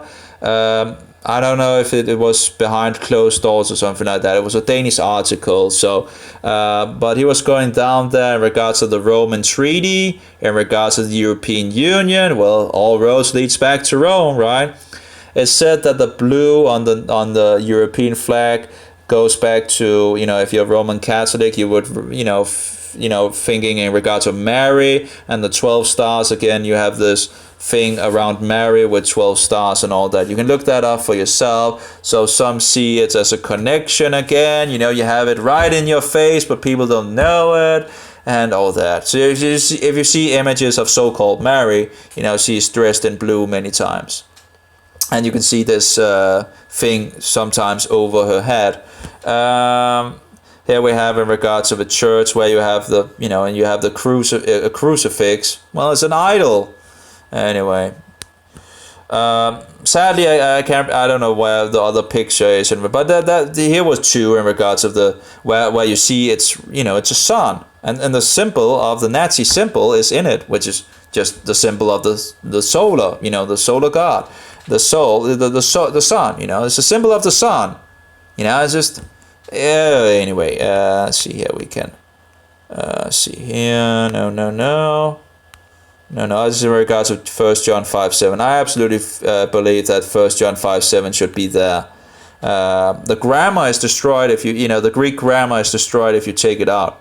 No one tells us about that. I don't know Greek myself, so I can't confirm it. But if that is true, why wouldn't they tell you? Well, maybe because they're corruptors of Scripture. It's very sad. Of course, the Jehovah's Witnesses would, have to, it's in regards to the Trinity. You have the Father, Son, and the Father, the Word, and the Holy Ghost, and of course, a Holy Spirit. But the Word is just another form of Jesus Christ. So here we have martyrdom of the Serbs. That is also in regards of the Roman Catholic Church. Martyrdom of the Serbs, persecution of the Serbian Orthodox Church, and massacre of Serbian. And that was in regards of the Hustashi. And the Hustashi and the Nazis was held by the Vatican Red Lines. As I understand it, some of the Hustashi, where they had taken, gold and things from people, was used also in regards to the Vatican Red Lines. Here we have, this is actually from a Catholic.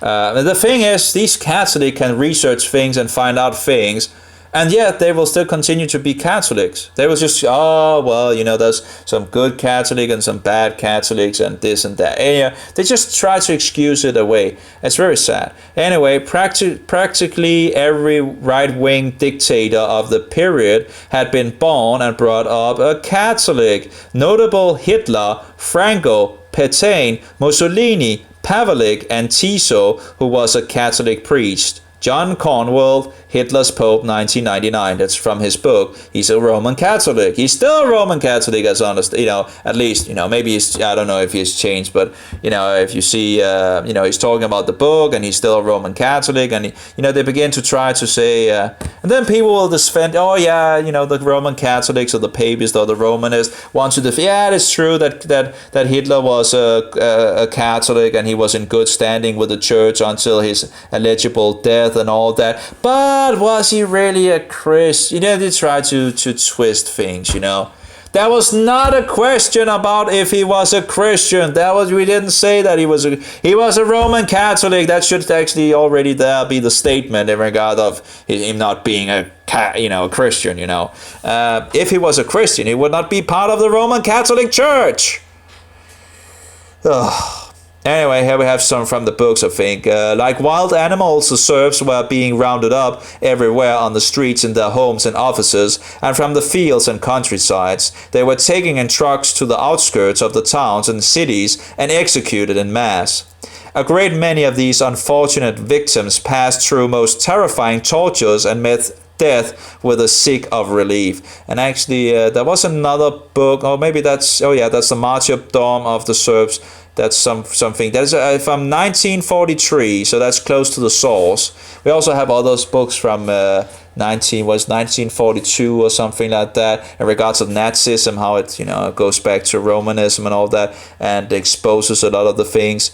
It's one, I have no idea how this history has been hidden away from us. Maybe because we didn't we wasn't concerned of the truth. We didn't care about the truth. Here we have another, but this is from another book, not the book from what is up here. This is another book from on this subject. After the slaughter, he promised to absolve the murderers of their deeds, for murder is not a sin if carried out in the interest of the Catholic Church. The what is it called? The means. What is it called? The means. Oh, what is the saying go? The means justify the end. That's one of their sayings. The means justify the end. So if you kill off someone, if they're heretics anyway, no problem. So-called heretics according to the Catholic Church. If you deny that the bread becomes the literal body, blood, and sinews and soul of Jesus Christ, you are anathemanized. You are accursed. And there's many other curses from the Council of Trent. So here we have another one. Nearly 7,000 of the 80,000 Jews in the entire country were killed or forced to flee, their property being confiscated. 240,000 Serbs became Byzantine Rite Roman Catholics through forced conversions on pain of death. Yeah, convert or die. Doesn't really sound Christian, does it? Because we're not, Christians are not set to go out and say, hey, you need to convert or die. Of course, they will go to the lake of fire later on in regards of judgment and all that. But we, as servants, are not told to, if they don't want to listen to you, you don't force convert them. You just go along to another place and speak the good news. So we have another in regards to the Serbian thing. The martyrdom of the Serbs. The Church of Rome has done all in her power to keep this book and these facts from the people. It would be a pity for her future plans to let the poor silly sheep smell the blood in the slaughter yards of Croatia, or see the knife being sharpened for the big day when they can jump into action here. We shall let the book speak for itself by quoting later directly from its pages. I'm not sure in regards of Croatia. I thought it was what was actually called Serbia today. I'm not sure. Croatia. Let's try that. Croatia. I thought it actually was Serbia over here. So maybe it was the Serbians. Oh, you can see it, by the way. I'm looking on the screen, so of course you can't see it. But it seems actually Croatia is actually not part of Serbia. Not sure how, I need to read some more history of how that actually works out in regards to Croatia and Serbia. Maybe it was the Serbs killing off the Croatians or something like that. Sorry, but but here we have some Serbs. So I'm not sure. I don't know how that works out. I need to read some more history on that if I need to. Maybe if someone knows, just write it below. So here's from it's from the book Ravening Wolves by Monica Farrell, which was a former Catholic, by the way. We now know that 1.7 million Serbs were slaughtered by the Roman Catholic actionists between 1941 to 1945. Oh, it's so Christian-like, right? No. Nothing to do with Christianity when you begin to slay people, Jesus never said we should go out and slay people, and kill by the sword of the hand. Anyway, that was not what we were actually looking into, right? We have the Havara agreement, that is in regards to the agreement in regards to the Zionists with the Nazis, in regards to getting Jews to the land of what was called Palestine at that point. apparently Jews have the chance, or some Jews, I'm not sure, had the possibility of going to what was called Palestine at that point without getting killed, and not paying too much in regards, if they had, so and so much, they could get it in Israel or in so-called Palestine. That's the Anabaptists. And here we have Gott mit uns. That's another one in regards of. But there was, of course, we're not looking for that. We have Karlstadt, Luther, and Zwinglian. Karlstadt was pretty much kicked out of by Luther. It seems. It seems Luther used worldly power, and of course he loved Paulus, which sad. That's Luther wrote the book in regards to the Antichrist, and he was absolutely correct on that for sure. But he had some other issues that was, sad, and Karlstadt was a lot closer to the truth, I think. After Luther, had started it, Karlstadt became much more, I think, zealous for the truth, like the Anabaptists. And I guess the Anabaptists probably read some of Karlstadt's writings, like Zwingli and all that. And the Anabaptist in Swiss was actually the students of Zwingli. And Zwingli didn't, he wanted to wait for the government in regards to the Eucharist thing, even if he knew it wasn't, it was only symbolic and all that. And the students was like, hey, if we know it's only symbolic, we're not going to wait for the state to choose, We're not going to let the state decide what we are going to do or not. We're going to follow the scriptures. And they did. And they were persecuted by both the Protestants and the Catholics. Very sad. And they just wanted to follow Christ. It's very, very sad. So if you want to know who had the most truth in regards to the Reformation, look to the Anabaptist. Well, I think it's just wonderful to read about some of the things in regards to the Anabaptist.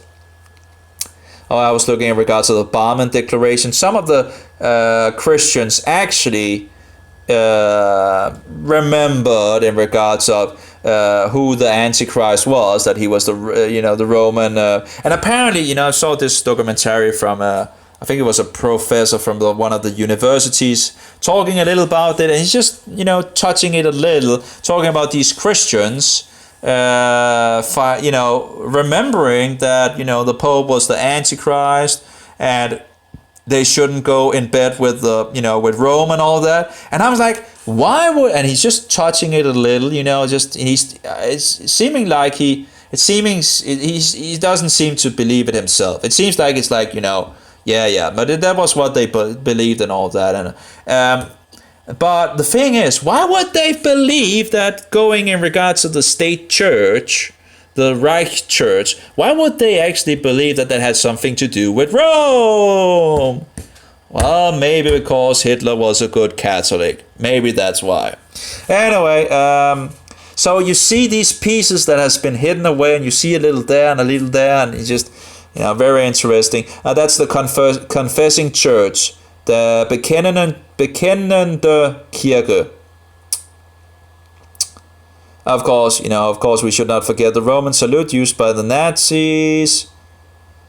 We have in regards to the head of the SS was a Jesuit. That would make sense. That's in regards to Heinrich Himmler. But there's a lot of things that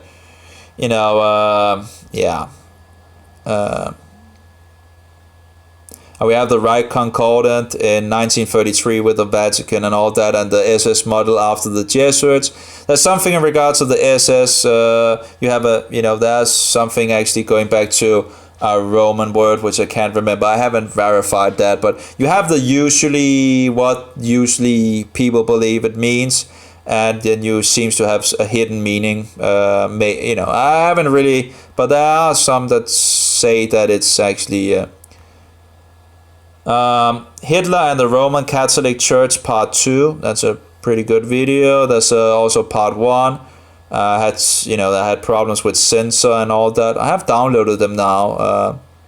But the Nazis were Christians. And you see the eagle, you see the sun cookie thing. Catholicism is deadly poison. Yeah. Convert or die. Yeah. During Pavlik's reign, he and Roman Catholic Croatian prelate Archbishop Stepanak persuaded 2,000 or 200,000 Orthodox Serbs to convert to Roman Catholicism. Their method of evangelism was very effective. Convert or die. 700,000 chose to die instead. They were butchered, burned, sometimes in their own churches, or shot to death after being forced to dig their own graves. Mutilations were beyond belief. Yeah, hey. Great, I can really see how the Catholic Church are so Christian. And people are actually following this system. They must be full of demons, I guess when you're worshipping a cookie and idols and all that, you're probably opening yourself up to demons, I see here, Pope, so-called Pope or Antichrist Nicholas said, quoted in Antichrist by, is it Ian Paisley, page 54. I am all in all and above all, so that God himself and I, the vicar of God, have but one consistory, and I am able to do almost all that God can do. What therefore can you make me but God? Am I right? Maybe the Antichrist, whose number is 666. Anyway, that was not really. Don't I have this thing on my? I've also been banned on Facebook as well. Jail 3 days. That actually happened twice at least, and then they just close. You can't really talk to anyone or whatever. Here we have in regards of anti-missionary, in regards of Tovia, and yeah, in regards of what the Jews still. Actually she's not a Jew, but your Jesus was the result of his mother and father engaging in sex. Yeah, that's a lie. His father more than likely was a Roman soldier. A lie. As Joseph wanted to divorce the tainted Mary, it's lies, and it's going hundred of years back. You see it in history. It's just the same thing being regurgitated. Let's see, Mary, who tried to shield her bastard son, who she believed went insane, but that's when he disowned her. And it's just, your belief are of the fabrication of man. They stand against and TT, the Jews or those turning to Judaism don't like to say, God, write it out directly. Anyway, they stand against the Bible. Christianity is pure pagan idolatry. All your Jesus is doing for you is making you an idolater and a blasphemer, and so forth. Yeah, it's very sad, I just continue. It's just it's very sad. And apparently there's something that's not. But that's also sad with the internet, also with all the censoring and all that. Nah. Apparently I don't have it here. Maybe I have it over here. Let's see. So, Nazi Knights of Malta in your face. It actually is still on YouTube. There's not many that actually have seen it, and maybe that's why it hasn't been banned or whatever. But you can find multiple of these Malta, what is it called? Malta stars and all that, and Nazis. They have different. Let's see if we can open it. Here we have a Knight of Malta. Let's see if we. Don't have the sound here. Let's close that up. Some of them I'm not sure about in regards, but some of them are pretty. Here we go. What do we have here? Sorry, Nazi symbol. Oh, let's go back to. That was a good one. Oh yeah, here we have a Nazi symbol with the Knights of Malta and the Laurels of Victory, as I understand it. They have these symbols symbolizing thing, and we don't know what they symbolize, and there's like secret things. Whoa. Let's see here. Well, we have another one, Nazi Knight of Malta with a Nazi sign in it, and we have two of them here. And the Victory of Laurels around these two up here and there. Anyway, I think it's, you have one of the pictures with Goering, and you're going to find some information about Goering as well, and in regards of also Catholic, Catholic doctrine as well. There's Goering. There's two guys. I can't remember. Maybe both of them. I think was actually going back to Romanism. What was it called? The Fly guy. Was that Goering? I can't remember. Anyway, I should have been more. I know the museum in Jerusalem actually had more info on the different Nazis, and I wasn't really interested in reading that. So if I remember correctly, I just skipped it. I didn't see any importance of it, and I was actually pretty thorough. I think I used 4 days on the museum. Not all. One of the times it wasn't that long, a couple of hours or something like that before throwing us out because it was a Friday and they were closing early and so forth. But I used a lot of time on it, and that would be one of the things that I would recheck, in regards of more info on the Nazis. Here we have the Nazi flag again. I'm not sure but anyway, we have the Knights of Malta again. And you can also find in regards of the Knights of Malta in regards to the Roman Catholic Church. You just see the link. Here we have a 32 degree, must be Freemasonry. You have the double-headed eagle, and usually you have this Ordo ab Chao. In regard of, actually, I do wonder if Ordo ab Chao is actually Latin. It wouldn't actually surprise me. It's like the $1 bill of the U.S. You have the things written in Latin. Why would you have things written in Latin on a U.S. dollar bill? Let's see, Ordo ab Chao. Is that Latin? Latin, maybe? Let's try Latin. It might be Latin. I'm not entirely sure. Yeah. Explore the origins of the Latin phrase Ordo ab Chao. Yeah, it's Latin. Yeah. All roads leads back to Rome. Did I say that? Anyway, so Ordo ab Chao is order out of chaos. So you make the chaos, and out of the chaos, you get order in regards to which way you actually want to go. So you control both sides. It doesn't really matter how many is killed off, as long as the Antichrist come out smelling like roses, Anyway, so you have the double-headed eagle, as I understand it, is in regards of controlling both sides. Because you usually have the eagle without, in the US also have the eagle as well. They also have the fasciites in regards of the government. When you look into in regards to the US government, you can see the 2 fascii standing there. Goes back to Rome again. So you have the eagle, and it says actually God with us, I think, on the dollar bill, which again, if you look to the Germans, which also says God with us. You have the links there. Which God are we talking about? Are we talking about the God of the Bible? Or are we talking about Satan, the God of the world? Yeah. So anyway, so that's a 32 degree Freemason.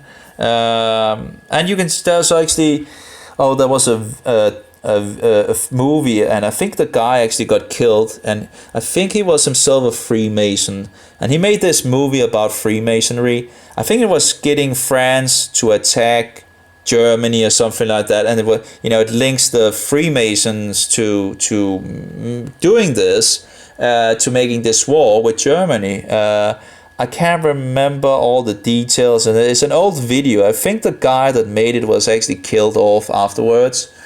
For making this video or movie. I can't remember what it's called, but it's interesting nonetheless, where this guy gets into Freemasonry and ends up using his position for the so-called brothers, in regards of, you scratch my back and I scratch your back, kind of way, and all that. And then how they get the French soldiers sending the young men into war with Germany, I think it was. Because they pretty much did it, So here we have the Black Popes, so-called Black Popes. They are the general of the Jesuits. I can't remember if there was one of them that is old, and then there's a new one. Maybe this is, I think this guy is the new Jesuit general, and this is the old one. And I'm not sure, they probably, I don't know if how it works out, all of it, but, they pretty much control, the world. So, It's just all roads leads to Rome. Oh, what do we have? Oh, it's just here we again have. Let's see here. Do we? Oh yeah. By the way, there you can see it. That's in regards. What is it called? Mussolini. Mussolini. We also have it on the Queen as well. Actually, I saw the Danish Queen sitting also with this English Queen and all that, and you have the Hitler again. There we have the star on the Popish hat, or the Antichrist. That's the Antichrist. The office of the Antichrist is the papacy. It's the biblical, historical, prophetic Antichrist. Here we have, you can see that's in regards of Freemasonry, it seems. But the actually also goes back to Rome, the eye of, Lucifer, or Satan. The Freemasons call it the great architect. There's many names. If you look up, you can find a lot of names of this, the Holy See and all that. And what is the Holy See? That goes back to Rome, of course. You can also see this sign in some of the churches and all that. And we have also the sign of Malta there. But anyway. So that was also interesting in some of the, I found a website where they had these signs they used in the past. Oh, it's raining now for sure. In regards of the Roman Catholic signs of in regards of different degrees in the Roman Church, and I can't remember, but it was, you begin to see more and more more of these things. Here we have the sign of the papacy. You have two keys, one representing as understanding the political, the temporal, the civil power, and the other key representing the spiritual powers. So you have both powers, and the Antichrist thinks he has the absolute power of both, And you have these signs above, and then again, if you look back in regards to these weird signs they used, you tend to get a little like, it seems a little like it. And you have the three crowns as well as the tree, the what is it called? The triune tyrant, as as one could call him as well, because Jesus is the one having these three crowns. It's not the Pope, but so-called Pope, the Antichrist. But of course, Satan wants to be like God, right? So is it a big surprise that he's trying to be like God? Here we have, I think that's one of the Jews, right? And you can see his has the thing on him. So he's working for who? He's working for Rome. Working for Rome. Also in regards of the Rothschild, in regards of being the bankers of the Vatican. Just the money holders of the Vatican. That is in regards of the Jewish Cyclopedia. Anyway. Here we have the general thing guy. We have more of Romanism and Gnosticism. Freemasonry, but Gnosticism might actually also be linked into it. But anyway, you have the eye. I remember when I was in Satan's candy shop, one of the spirits that came to me was actually representing by this eye of Ra, which goes back to sun worship, as I understand it. And the thing is, in this spiritual world where I saw these, where I was led by this spirit, it also changed to the triangle as well. And it changed to different things, but I can't remember it was like fluently. It was not, I might have been talking to Satan, I don't know. Or maybe just one of the demons under him that, played the role of, but he was showing me these false things in regards of reincarnation and all that. Fallacy. And I was promoting these things. So of course, doing the work of Satan didn't really have any issues with me. The thing is, when you get out of Satan's candy store, that's the time where he begins to react against you and try to stir you away from the truth. And, you get into a battle. When you become a Christian, you just don't sit in the chair and lay back. And some Christians do. It's like, oh, I found out who Jesus Christ is. Now I can just lay back and, No, absolutely not. You don't think Satan has a deception for Christians as well? Actually, he has many levels of deception for Christians. because Christians are the biggest enemy of Satan. Why? Because they have the most truth. If they have realized who Jesus Christ is, that's, and they begin to read scripture and all that, they might actually also find out that the Antichrist is actually the so-called Pope. And I think actually there's the U.S. Bishop, no, what's it called? That's the bishop, and that's the, but anyway, yeah. And they even invited the Antichrist over to the U.S. Of course, I think the U.S. is actually controlled by Rome now. And the Christians are sending their children to these proxy wars of the Pope. Stupidity. We should know better, but we don't.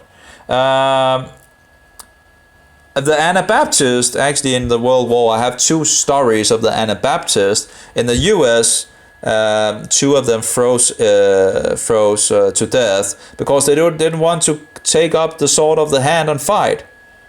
And they did the right thing. They died, but as I understand it, that actually made the U.S. not try to make more Anabaptists to join the because they could see they're not going to do it. That's the Christian way. That's where you take the battle. No, I won't take the sword of the hand to go out and kill other people. You can do what, and they got killed, but, even if they got killed, they took the right, they took the stand the right place, Same thing, we have one in Germany, an Anabaptist in Germany, and he wasn't killed, and he actually got a letter, but there's another story. But anyway, so you see both the German Anabaptist and the U.S. Anabaptist, standing their ground, not wanting to take up the sword of the hand. That's the Christian way. Even if it cost them their life, but think about how many they might actually have saved by just doing that action. They might have saved other Anabaptists that wouldn't have been forced into military, and they wouldn't have gone out and killed other people, in this vanity of war, Oh, here they have, they're so prideful, giving medals, right? Oh, yeah, medals. But that's the same thing when you go to war. You get all these medals and people are like, oh, I'm so proud. I have this medal, and they're getting honor for having these medals. And, I think it's disgusting. I'm still having, in regards to this shell, you see this shell a lot of places. I'm not sure how that's what the shell itself really represents. Oh yeah, here we have, where was it? Did we lose it? Oh, there we go. We have the Antichrist. I'm not sure if they are Knights of Malta or what, these guys. But anyway. What was that? Let's see. There we go. Is that Latin again or something like that? And with a head of death like the SS had. Yeah, you see the Roman Catholic Church. It's like you nearly when you see these things that they do, and you're nearly ready to, you feel so bad. You really, you want to puke, because it's so disgusting, It's just so disgusting to see these things that they do.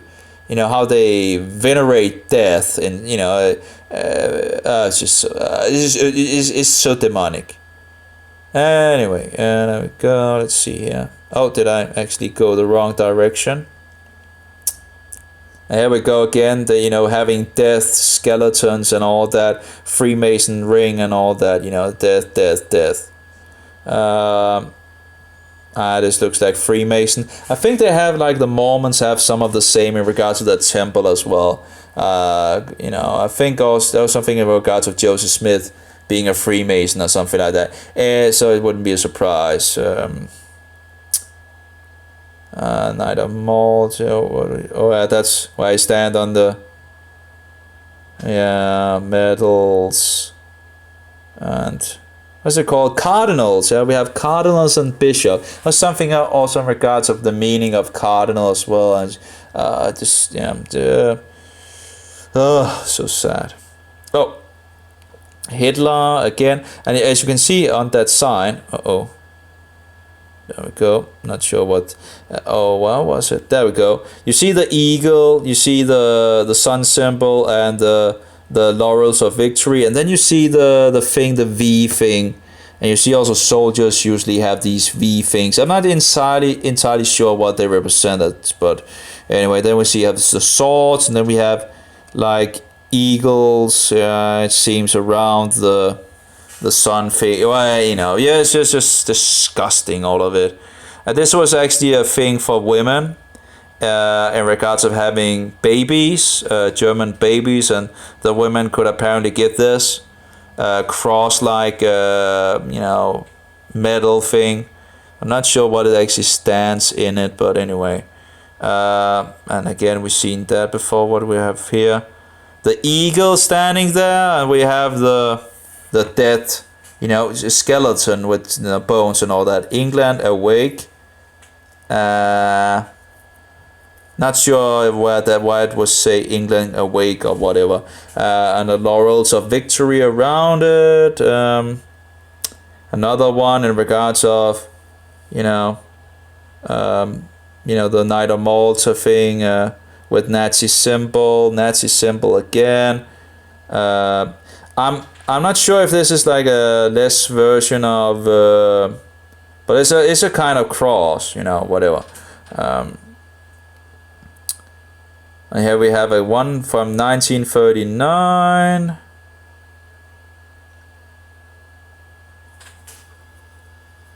More symbols. This looked like a little in regards of, again, going, Roman Catholic cross. Again, they used these weird symbols in the past. I found a whole website with it, with weird, Of course, I remember also a witch, actually, that was a form of Roman Catholic. And she became a witch, and she said, well, Roman Catholicism is just witchcraft. So that's really not a big, big step from going from Roman Catholicism to witchcraft. She said she was pretty much just the same, but of course, in regards of every road leads to Rome. So even if if you then didn't infiltrate, with Romanism, doesn't mean she's still not part of the system of this wicked abomination. Oh, we have some that gives the whatever. Is that like Mary thing? And I don't know. Yeah, but it's like you just want to puke. Oh, it's just we have the IHS in regards to the Jesuits. The soldiers of Satan, as I call them, working for the devil. Roma, yeah. Anyway, you get the point. You can go and look for it yourself. We have the Nazi Germany is a creation of the Vatican. I actually haven't seen all of it, but it seems to be some of the same as I already have. So I have some different videos in regards of hell stuff, looking into. Regards of fungi and all that. Dark secrets the Vatican keep from you. And I can't remember if I actually looked that up. So in regards of a carnivore diet, in regards of health stuff, what Japanese breakfast is like. Very interesting, actually, to see how they fixed. Here we have yummy cooking leg cow recipe. But apparently it seems like it's illegal to sell these things. Stupidity, And yummy cow ears and cow nose and cow heart and all that, and brain and, and then we have some kidneys and so forward. And beef tongue. So I'm just looking into it. Here we have eating chicken feet. I was like, how do you eat these things? I've ordered 5 kilos. I found a place where they're not slaughtered to Satan, the chickens. Halal meat is everywhere. And the Danish people were never told that these places was halal slaughtering. Now, most of the chickens today actually have a marker sticker on them saying it is halal. And maybe it's because we are at the point where people just don't care anymore, or a lot of the people don't care. We have the television, right, and we have the games on the computer, and we have enough to, we have fun stuff to worry about. Oh, and the sports, of course, right? Oh yeah, the Roman circus keeping the people occupied, so they never questioned the emperor. And who's the emperor? The Antichrist, the Roman Antichrist. So anyway, so she's eating chicken feet. So I'm just getting some pointers how, I never, you don't know how to eat it and all that. I heard something in regards of actually also eating the fish head, and I actually looked into that as well. Some eating the eyes as well and so forth. I'm not sure about the brain and how that works, but looking into that as well, you have to do radical, I guess. I'm not sure if it's actually radical because, you see that these, for example, these like people like this, they're not living in the city. It seems like they're more like, like in the old times, out in the forest thing and all that. And they're just using everything on the animal. All the things that we don't get anymore. And they're just still eating them. So in regards of course, you can also make a font out of the fish head. But I guess if one can eat it as well, let's try it out. I've heard a recipe where they had cod heads and they put liver in the mouth of the cod or something like that. Not sure what kind of liver they would put in the mouth. I'm not sure how that would work out, how they would eat it, but that's a nice thing with YouTube, right? You can look into these things. So here we have Hitler and the Roman Catholic Church Part 2. The Nazis were Christians Part 1. That's actually a very interesting video as well. Let's see if we can find it. It should be on the mobile still somewhere. And it's not really big, in regards to, but God mit uns, that's in regards of God with us, or God is with us, and the laurels of victory underneath it, and of course you have the sun symbol with the eagle on it, and round, seemingly a cookie Jesus, whatever. Anyway, so, but you see some of the images of the. Oh yeah, by the way, that actually they take an oath, which of course we are told as Christians not to do.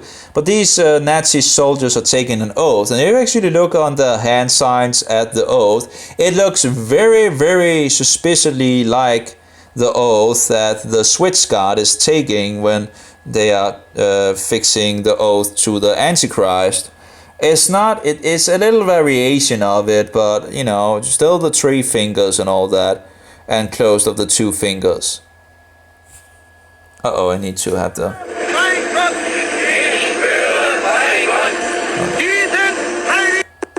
Let's try again.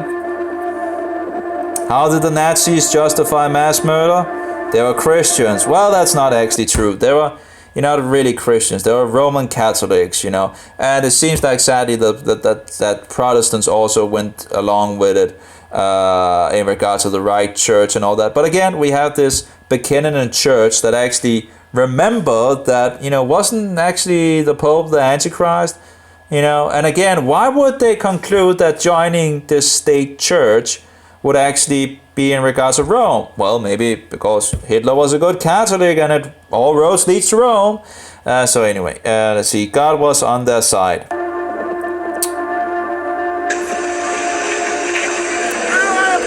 And as you see, the Roman salute by the people. And there you go. You see this, I'm not sure if I can zoom, no. But look at how they stand with the sign. And then you just look up the Swiss Guard when they take an oath to the Antichrist, to defend the Antichrist and the papacy and all that. It's, they tend to spread the fingers a little more, the Swiss Guard, but, they still have the 2 fingers down, and they have the 3 fingers and, taking the oath and all that. Look it up,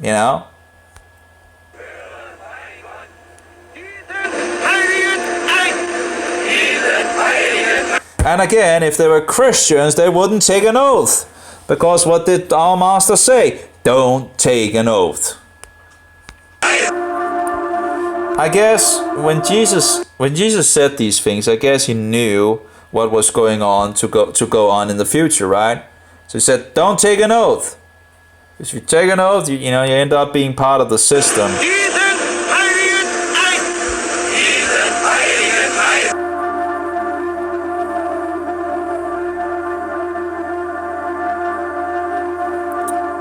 Yeah. We have undertaken the fight against the atheist movement. We have stamped it out. Adolf Hitler, 23 October 1933. Anyway, some of these videos are just, censored. Sometimes they are just seemingly removed.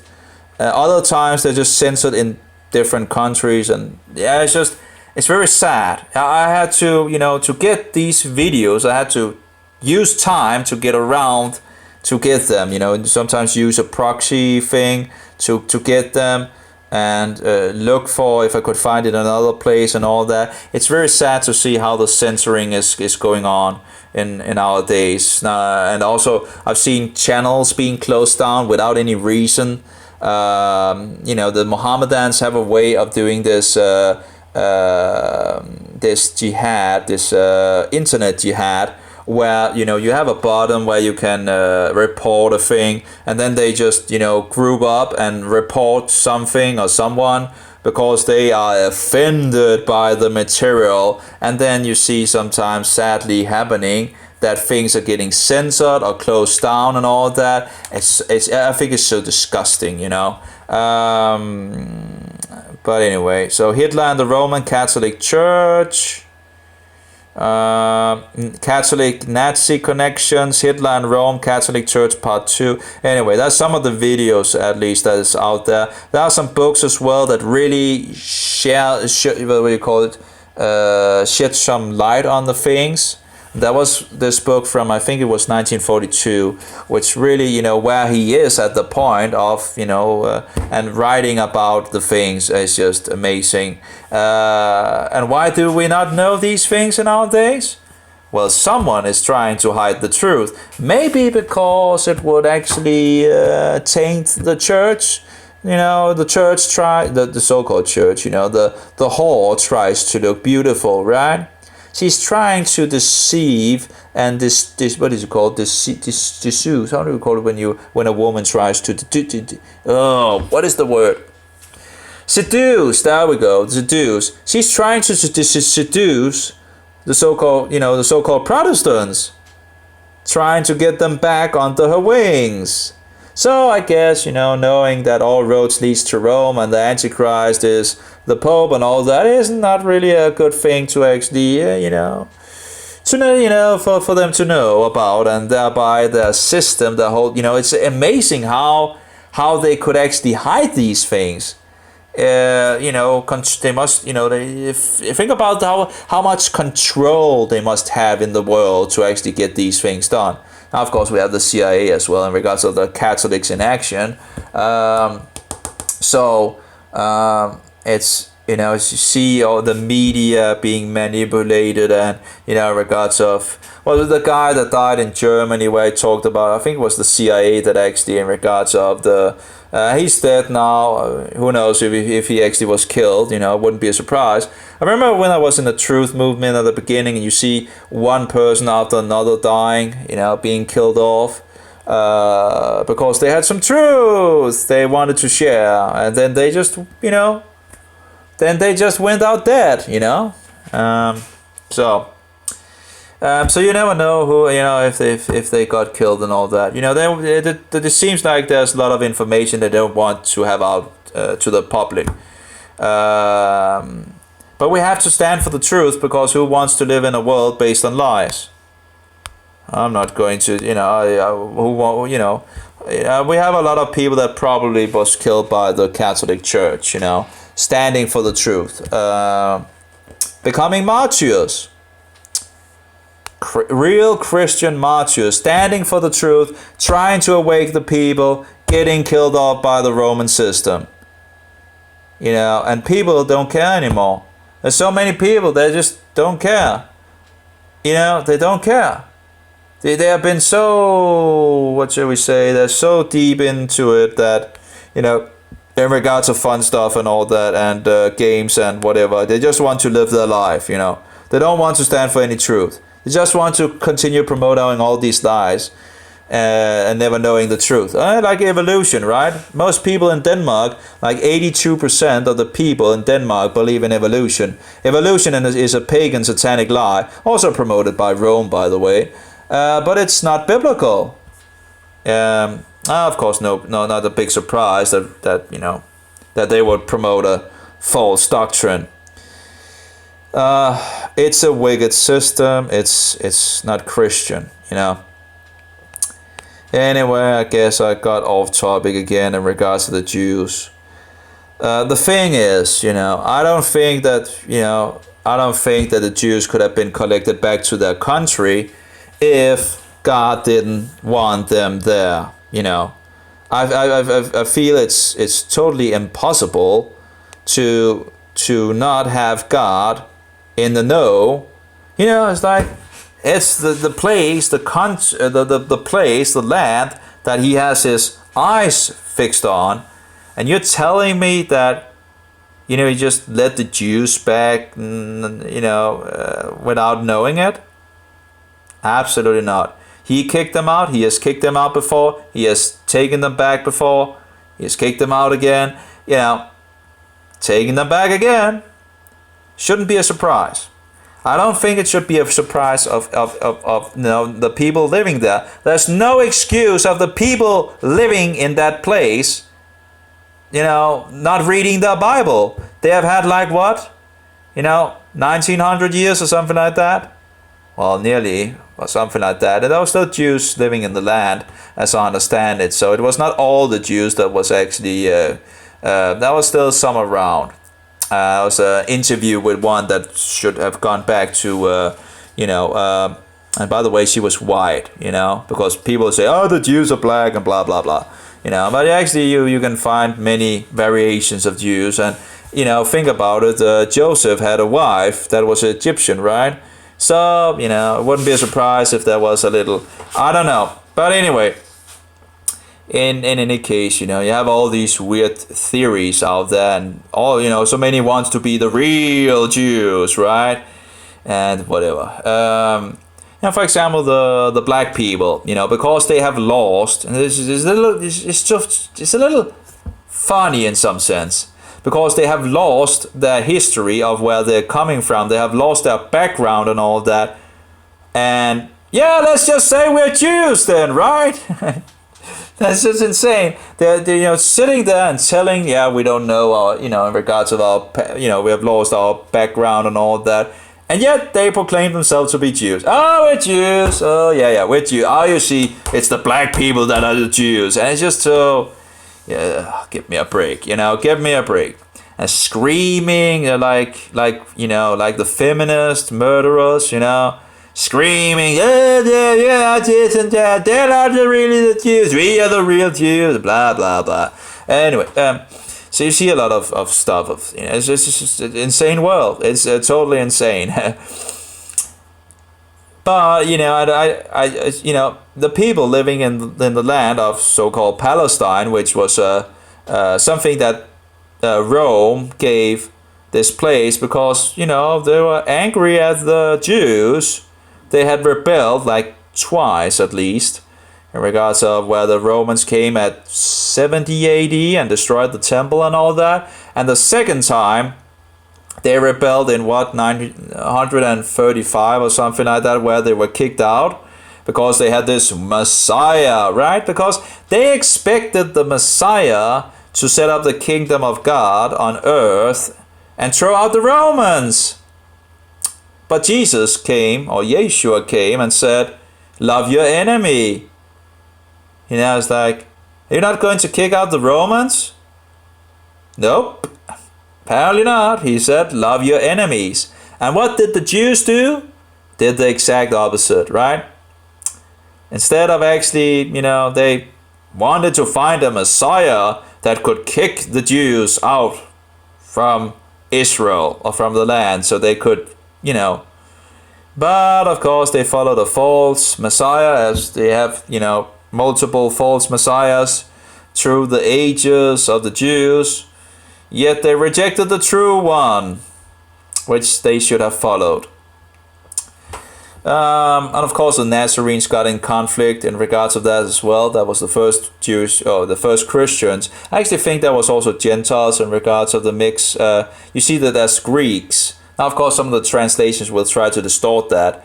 but the Greeks was most likely, they would say these Greek Jews. No, I don't think though. I don't think so. I think they were Gentiles actually, being part of the Nazarene group. But that's my view on it anyway. In any case, we know what the Nazarenes believed. They didn't believe that the law was abolished. So they kept, guarded and protected the law of God, and and did the same thing with the testimony of Yeshua HaMashiach, the Jesus Christ. So they were not going into lawlessness. They were doing like what their master did, keeping the law, guarding the law, protecting the law. So that's not to say that we are perfect, but that's why we have Christ, right? To look to him when we have been bitten by sin, transgression of the law. Jesus didn't take out, Jesus didn't take away the law. He took the sins upon himself, So, Eric, so that's, it's terrible. Oh, well. But people believe, many people will say that the law was, cast on the cross and all that. No. It was the sins, the Lamb that took upon himself the sins of the world. That's what John says, right? Behold or look, that is the Passover Lamb that takes upon the sins of the world. He didn't take the law upon himself. He took the sins, the transgressions of the law. When we have transgressed God's law, we look to Jesus. We look to Yeshua. So we can live even if we have been bitten by sin. So anyway, so we don't die. Yeah. Okay. So so that's my few pointers. Again, if we want to at least take some air out of the balloon, the Mohammedan countries, which was actually, many of them was former Christian countries or had a good population of Christians, but they would need to take upon them these people living in Gaza. And again, I just don't think there's any, and some of the lies that are coming from the Mohammedans is just terrible, It's just terrible, these lies that, and then the Jews are digging things up all the time, showing in regards of biblical times, showing that they actually was in the country. Of course they were in the country. The Bible is a historical book. Because even Jews, even some Jews don't believe that. They are atheists or, and so forward. And it's very sad because if they don't have the Bible, what is their, what ground do they have for actually being back in the land? If they deny the Bible, which is actually the support for them to have a valid reason to be in the land, you tend to have a problem there. So I think it's shooting, it's shooting yourself in the foot if you deny the Bible, because that's the very thing that shows that you have a place there. So, and again, showing all these things that they're digging up, also Christians out there digging in the dirt, as finding support for the Bible. Yeah, they were always, the scholars and the scoffers and all that. Oh, this is not true, and this is not true. There we don't have any evidence for this and that and whatever, blah, blah, blah, blah. And then again and again and again and again, someone digs something out of the ground. Verifying what the Bible says is true. So they make some diggings there and make some diggings there, and it was just, the scoffers just continue. It never ends. Satan just continues, putting these lies into people's head and promoting these, this and that, trying to make people doubt that the Bible is not true and not a historical book. Oh, it's just fairy tale, right? No, it's not fairy tale. It's a historical book. Anyway, we have a worldwide flood. They want to try to persuade you that that's not true either.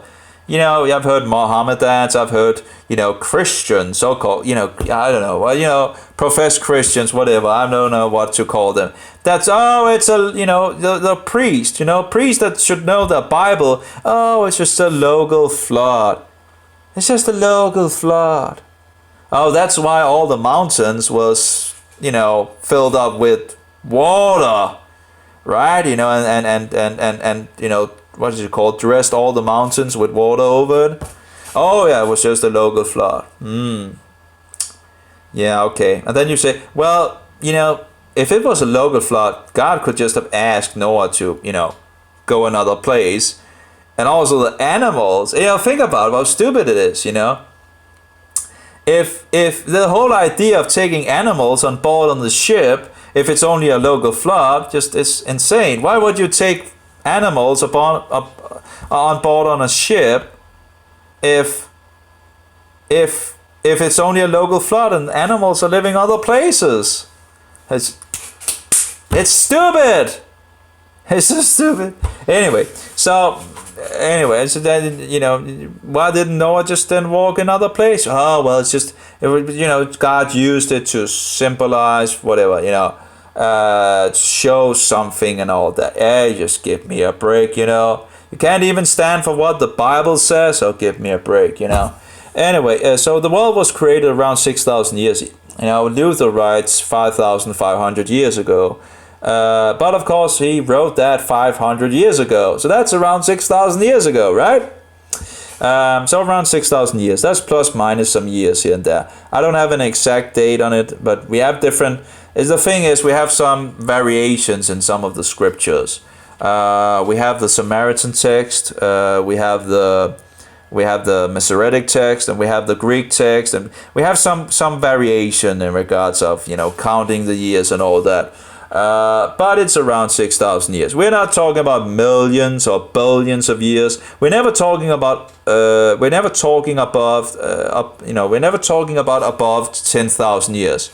We're talking about 6,000 years, around 6,000 years, approximately 6,000 years. So that's at the moment. So, but again, there's different, which direction we should go in regards to that. It does seem, with more information coming forward in these days, it might actually be older. At least some of the sources we have does seem to testify that it is older, a little older, It goes, if you follow the Greek and some of the testimonies we have from different people, it seems to go up to 7,500. I don't know if it's correct or not, but again, we're not talking about millions of years. The thing is, it seems like historical things in regards of the flood and all that, it seems like the Jews might actually have taken off 100 of years from, 100 here and 100 here and 100 here and 100 here and all that. I think it was like 650 years after the flood or something like that. And they might actually have done that on purpose after Jesus Christ was here, after Yeshua was here. But in any case, it's around 6,000 years. So that's pretty much it. Because there's something in regards of historically, I have a video on it, by the way. A guy that made a great video on it, where he tries to, take some of the information here and there and try to... actually, we have more documentaries, actually, on this subject. Because in regards to the number of people and this and that, and we might actually need some more years, and that would actually go to prove that it might actually, that the Masoretic text actually might have an issue here. So of course it doesn't really change in regards of who Yeshua is and so forward. But we are aware that there are some variations here and there from manuscript, from the Greek to the Masoretic to the Aramaic and so forward, and Dead Sea Scrolls and all that. But I think we have pretty good. If you have, for example, have three three documents testifying. If you have an Aramaic, the Dead Sea Scrolls, and the Samaritan text, which is Samaritan Torah, and we also have the book of Yehoshua. They have 6 books of the Bible, the Samaritans. And if you have and then we have the Masoretic text, of course we have the Targums as well. But let's say we have 3 of them testifying on something, and then we go in the Masoretic text and see, oh, the Masoretic text actually says something else. But actually, we might actually, I don't know, but we actually might also have some witnesses in Hebrew. Of course, that might seem so. It seems like there might also be some variations in Hebrew manuscripts. But in any case, that's another thing. But we have a lot of information, and when we can see that, if 3 manuscripts, for example, different translations have translated the same thing, and they're translated from Jewish scriptures. Well, and also in regards of the context, actually seems to agree more with those 3 witnesses instead of the Masoretic text. Well, I would go with the 3 witnesses in some. And of course, it depends. You have to look into it. For example, one of the places is in regards to the 7th day, where God have created everything and finished on the 7th day, where you have 3 other documents and translations that actually say 6 days, which actually also adds up with some of the things that are actually written in other places in the Bible, in the Torah. So you actually have 4 witnesses in some sense. It doesn't really take off the context of it. You can still understand still understand that God created everything in 6 days and all that. So even if it says 7 and not 6, it doesn't really take the understanding away. But of course, the more mosquitoes we can kill off, the better, So that's pretty much it. So in regards of the conflict of Gaza and all that, in regards to the Jews, it's I don't think it will. I think the conflict will go on if those people living in Gaza is not removed. I think the country of Gaza should be given over to the Jews at full control, and the people at the place, all the Mohammedans that hate the Jews to the bone and want them to be cast into the sea or kill them. They want a river of blood. The Mohammedans might actually say one thing and actually, lie about it. That's something, I think it's called Takaya or something like Takiya or something like. In any case, they are liars. You can't trust them when they say, "Oh yeah, we love Jews" or whatever, and we are a religion of peace and all that. Bullshit. I actually think that I don't like to use that word, by the way, but that it is bullshit. It's totally bullshit. They want to kill the Jews off and they want to cast them in the water. So, but by the way, that word, I think it could actually come from Rome as well, but I haven't verified it, and because you have the papal bull, and the bulla. And I think, the Protestants would know what a bull was, and Luther burned the bulla, or the bull, where he was excommunicated. I think Andreas Karlstadt was excommunicated at that bull as well, but I'm not entirely sure. But I think both of them was actually excommunicated, and sadly Luther went, he,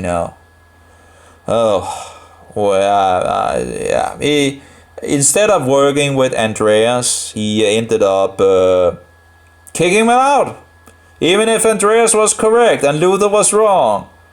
And Luther came back speaking snake oil. Because of the weak and this, that, we shouldn't go. So it's correct what Karlstadt has done and this and that. And it wasn't only Karlstadt. It was Karlstadt and the other reformers or the other Protestants and the council of the city that agreed to things. And then Luther comes back, yeah, it's true, but we shouldn't go so quickly because of the weak, and we should think about the weak and this and that. It's just snake oil. Totally snake oil. Destroy the idols, destroy the images. Let's get back to the Bible instead of hanging on to Roman Catholicism. And I guess that's why Lutherans still keep to this doctrine that the cookie is still becoming God. I have really had a hard time actually getting some good answer on it, but yeah, I have. It seems to be exactly what they still believe, but they're really not really in the thing of actually. So they're really close actually to Romanism. You can still see idols hanging in some of the Lutheran churches, you know. It's very sad. So, and of course, Sunday wasn't changed either. We can thank Luther for that as well. There's a lot of things we can sadly, Karlstadt went further. And I think that's probably one of the reasons we also see the Anabaptists. And the Anabaptists was disciples of Christ. They were the closest people to really follow Christ. And when I read about them, it's just so wonderful, how they, got out there and preached the good news and was killed by it by both Protestants and Roman Catholics, even if they were themselves Protestants, in regards of, believing or finding out that, the Antichrist was the so-called Pope. Actually, we have Andreas Karlstadt talking about Luther and the guys following him in regards of the new papist, because they went on to make rules, I guess, like the so-called Pope, over the people, and still having the cookie Jesus and demonizing Karlstadt for believing it was symbolic and not becoming Zwingli also have a talk with Luther, and Luther is banging the table and saying, "This is my body. This is my body." Because Zwingli did not believe it was, I don't know what went on in Luther's head, but some serious issues was going on with him, and so now of course we have to remember it was in the beginning of the Reformation and all that, but of course Luther seemed to be a really hardcore Paulist, and Paulus, I think it was the enemy that was prophesied to come and sow the bad seeds. But of course, that's not to say that everything he says is wrong, but that he mixes truth with falsehood, as the devil are so good at. So the devil had to have his foot in the door, and I think Paulus was that tool. So anyway, that's pretty much what I believe. So I can see one of the Catholic friend I had from Israel have written back. So that's in. Let's see here. I don't know if he, if I ever going to get him to. I don't know. I've just tried to lay it plainly out there from the Bible, and it doesn't really, it doesn't compute. I don't know what to do. What can you do? Just stand for the truth, and I guess, seeing all the persecution in regards to the so-called Holy Inquisition, in regards to Spain and other countries where they began to become, Protestants, and they just persecuted these people, and tried to, what shall we say, put water on the fire. Well, actually, I guess it might actually be, firing up the fire, firing up the bonfires, what is it called, killing all of the people, torturing them and all that, so they wouldn't, so they could still continue to keep the Roman Catholic stuff and all that. So the Inquisition was in high action. I think it's so disgusting, and they call themselves Christians. How can anyone? I don't understand how people can be part of this system. It's the most wicked system in the world. It's deceptive. It's murderous. It has destroyed truth all throughout the ages. The last couple of many hundreds of years. She doesn't change. She is drunken by the blood of the saints. So, but and being part of the system, you are just accepting to murder me because I'm a so-called heretic according to this system. So it's okay to kill me, the priest can always, give you a what is it called, absolution or whatever, The same thing with the mafia. Mafia going out killing some people, going to the priest, getting absolution. Oh, everything is fine now, right? It's so wicked. It's a wicked system. It's a filthy system. It's demonic system. It's the seat of, well, Satan's puppet, I guess. You know, the guy, the office where Satan gave, you know, the dominion and power and seat to this guy to rule the world. You know, what does Satan try to give the world? You know, the nations of the world and this to Jesus, right? To Yeshua. What does Yeshua say? No way. No way. And Satan, you know, if you just want to bow down before me, right? And Yeshua says, no way, you know, no way. But the Antichrist, or the office of the papacy, yeah. Bowing down to Satan. Yeah, so sad.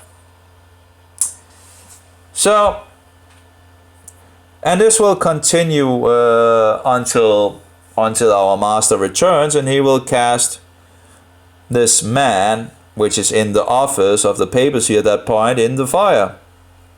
Now, the whore, which is Rome, will not continue. She will be destroyed. The Antichrist will continue to be in the works. The 10 kings that gives their power to the Antichrist will destroy the whore. And after, you know, and then, as far as I know, the Antichrist will be destroyed by Yeshua when he returns.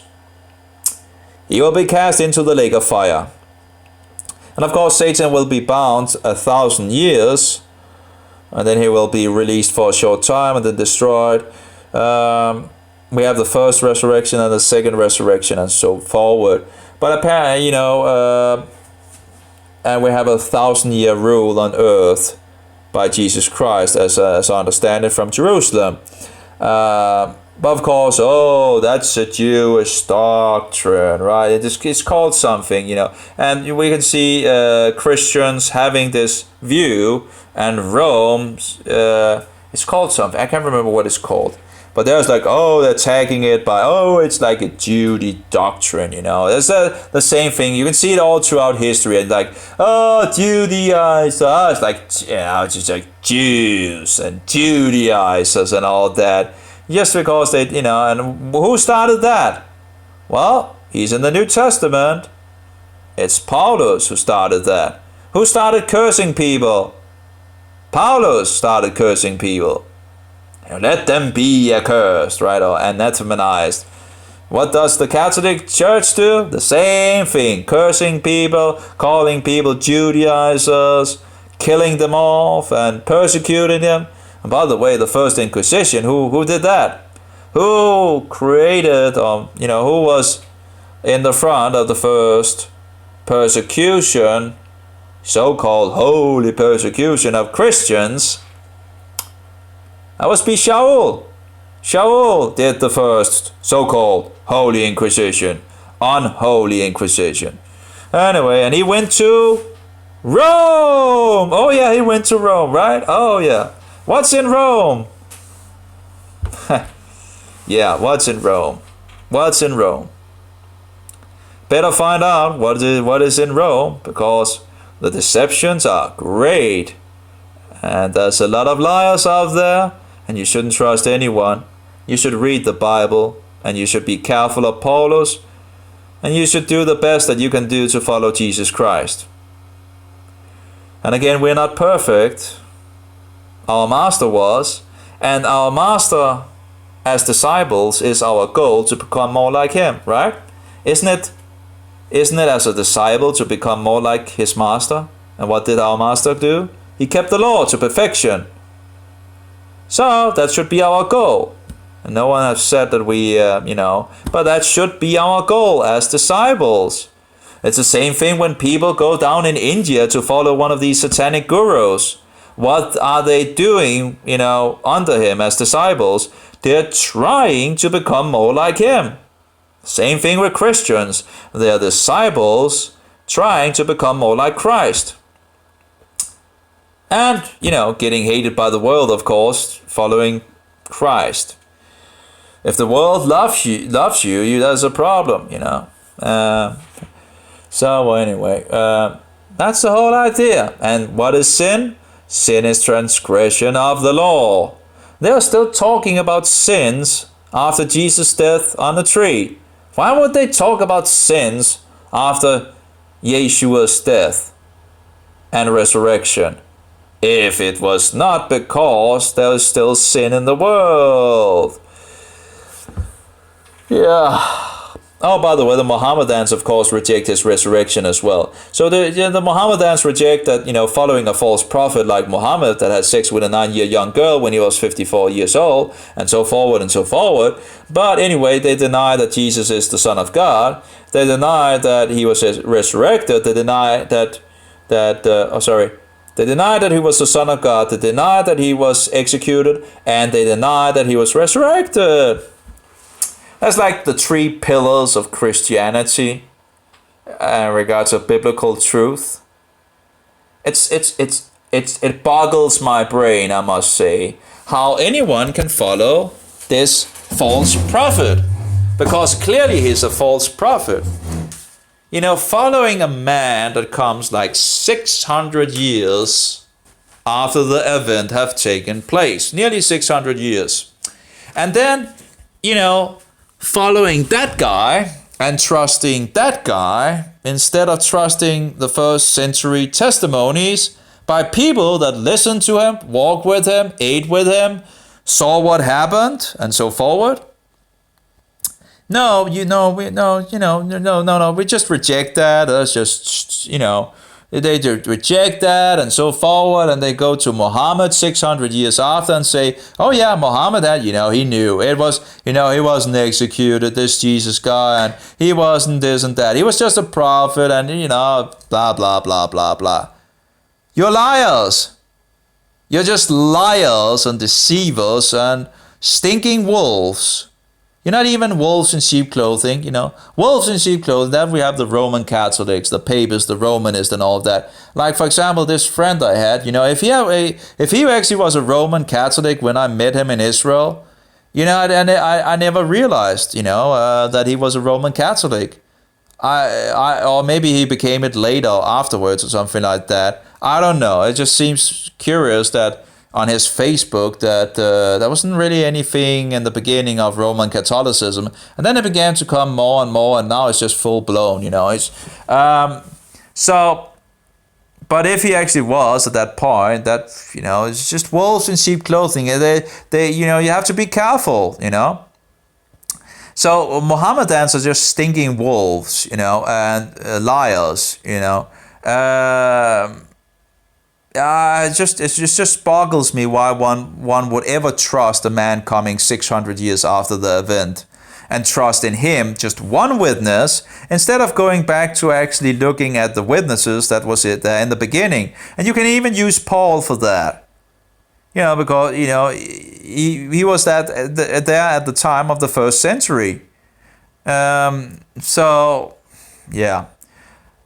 It boggles the mind. And then they will say, oh, Paul invented that Jesus was God. Bullshit! You are just totally liars, because you can find that Jesus is God all over. It was absolutely nothing that Paul invented that Jesus was God. You can see that all throughout the New Testament. It's just totally bullshit. I'm tired of all these lies. They just come with these stupid lies. And they just continue and continue and continue. Anyway, I just don't understand how people can continue to follow a man 600 years afterwards. And seeing what he does and seeing him as the perfect, the perfect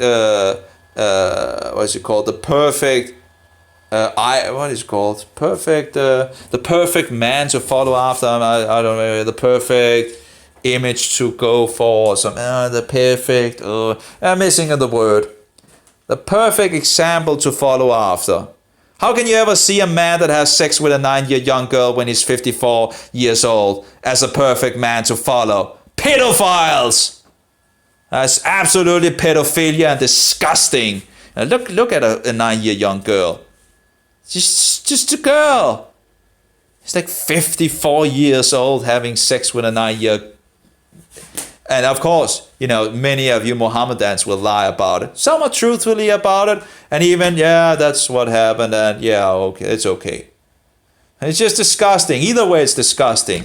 Now, of course, at least some are honest about it. But it's disgusting either way, And you liars, it's just that's disgusting. It's just sad to see. Oh yeah, because you don't really like it, so you need to lie about it. Oh yeah, that's not so good. Yeah, well, yeah, we lie about it. Instead, can't stand by the fact. That's just look at your religion. It's disgusting. Anyway, so. It just boggles the mind, 600 years after the event, you follow a guy that never saw anything, never ate with the master, never heard him, never saw his execution and all that. And you trust that guy? And look at his fruit, look at Muhammad's fruit, such rotten fruit. It's just a wolf in plain wool, it's just a wolf without clothing, without sheep clothing. It just smells miles away of stinking wolf. It should be very easy for any Christian to discount Muhammad as a prophet. And yet you just, you have a lot of Christians telling you that. And yet you just want to continue. You never questioning, these things when Christians are telling you, hey, there's something wrong with that Muhammad guy, Do you care about it? No, let's just follow along and worship this false god without a son. And that's the fun, you take this oath thing, where you deny that God has a son, right? It's blasphemy. Absolute blasphemy. Then you begin to eat food sacrificed to a false god, filling yourself with demons. Hey, way to go, stupidity. And then in the Western world, it now goes, now Denmark is just selling this meat to the Danish people that should be Christians, And we're still proclaiming it to be a Christian country, And we are falling a long, long way. Looking at our fruit here in Denmark, it doesn't really look good in regards of being a Christian country. But of course, we still have the Bible, and we can still read the Bible, and we can still, at least for now, speak for the Bible and all that. But I guess persecution will come at some point again, it's very sad, but it seems to be the way of the world, and killing people off, killing the saints and the truth, so Satan can have his one world order. Well, we'll have to see how that works out. But anyway, seemingly, you have the United Nations of pretty much every single country in the world nearly are part of the United Nations, and the Vatican is there as well, right? Sitting on the sideline, as I understand it. But then we have the European thing. What is it called? European Union. And then we have the NATO thing. War, and all that. Yeah, lots of murder, conflict, and all that. So you really have to be careful about wolves in sheep clothing. That's for sure. And that would be the Romanist, the Papist. Why do you think they were called Papist and Romanist? And in regards of the Bible, just read the Bible, the book of Daniel. What is the fourth beast of the book of Daniel? It's Roman. Which little horn persecutes the saints? Well, the Roman horn. It's sitting on the beast. It's a Roman horn. The whole beast is Roman nature, It's Romanism, It's and that's the thing that persecutes the saints. And things to change times and laws. Who have changed times and laws? Rome, the Antichrist. The emperor of the Roman, the Roman emperor. It's how fooled we all are, And in regards to the book of Revelation, revealing even more about the things. And yet people, I don't know, people need to read their scriptures. They need to study these things and, and get it fixed down, lock it down, find out what it actually says. Just follow what the Bible says and, find out what is going on.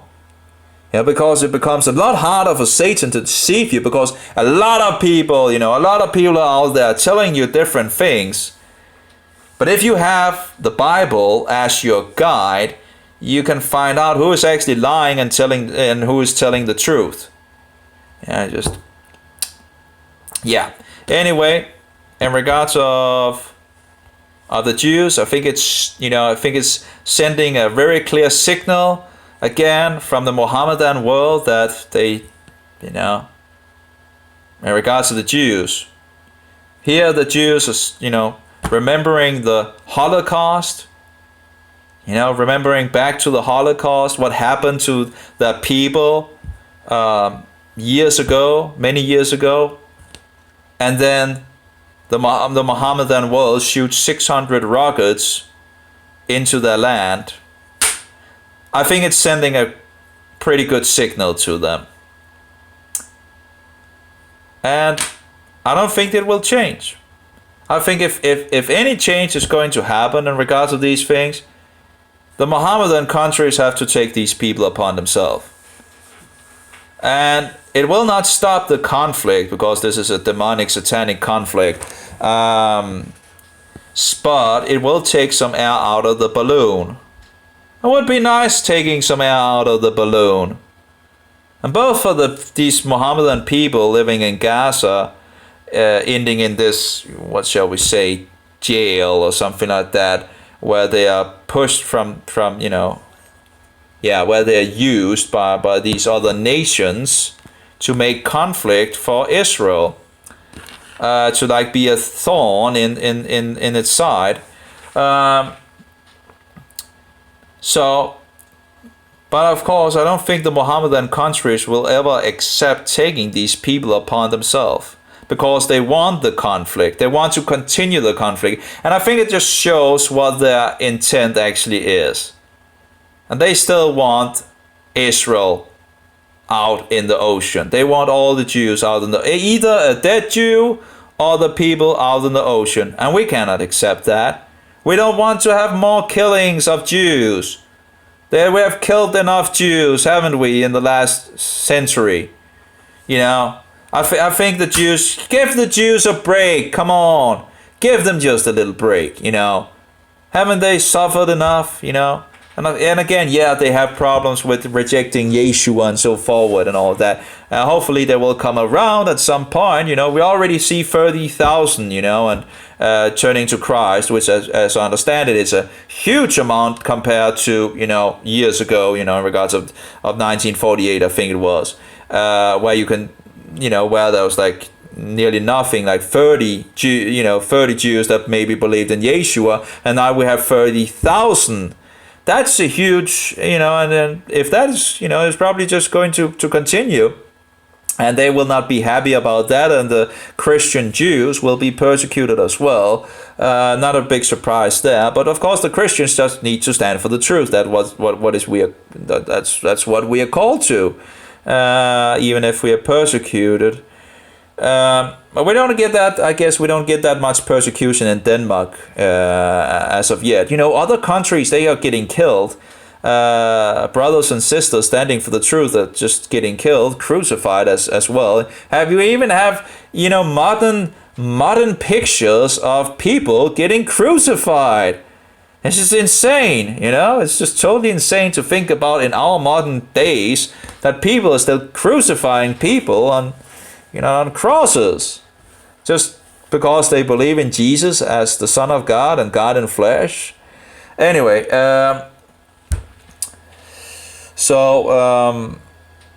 think we should give the Jews a break. That's couldn't you just give the Jews a break? Come on.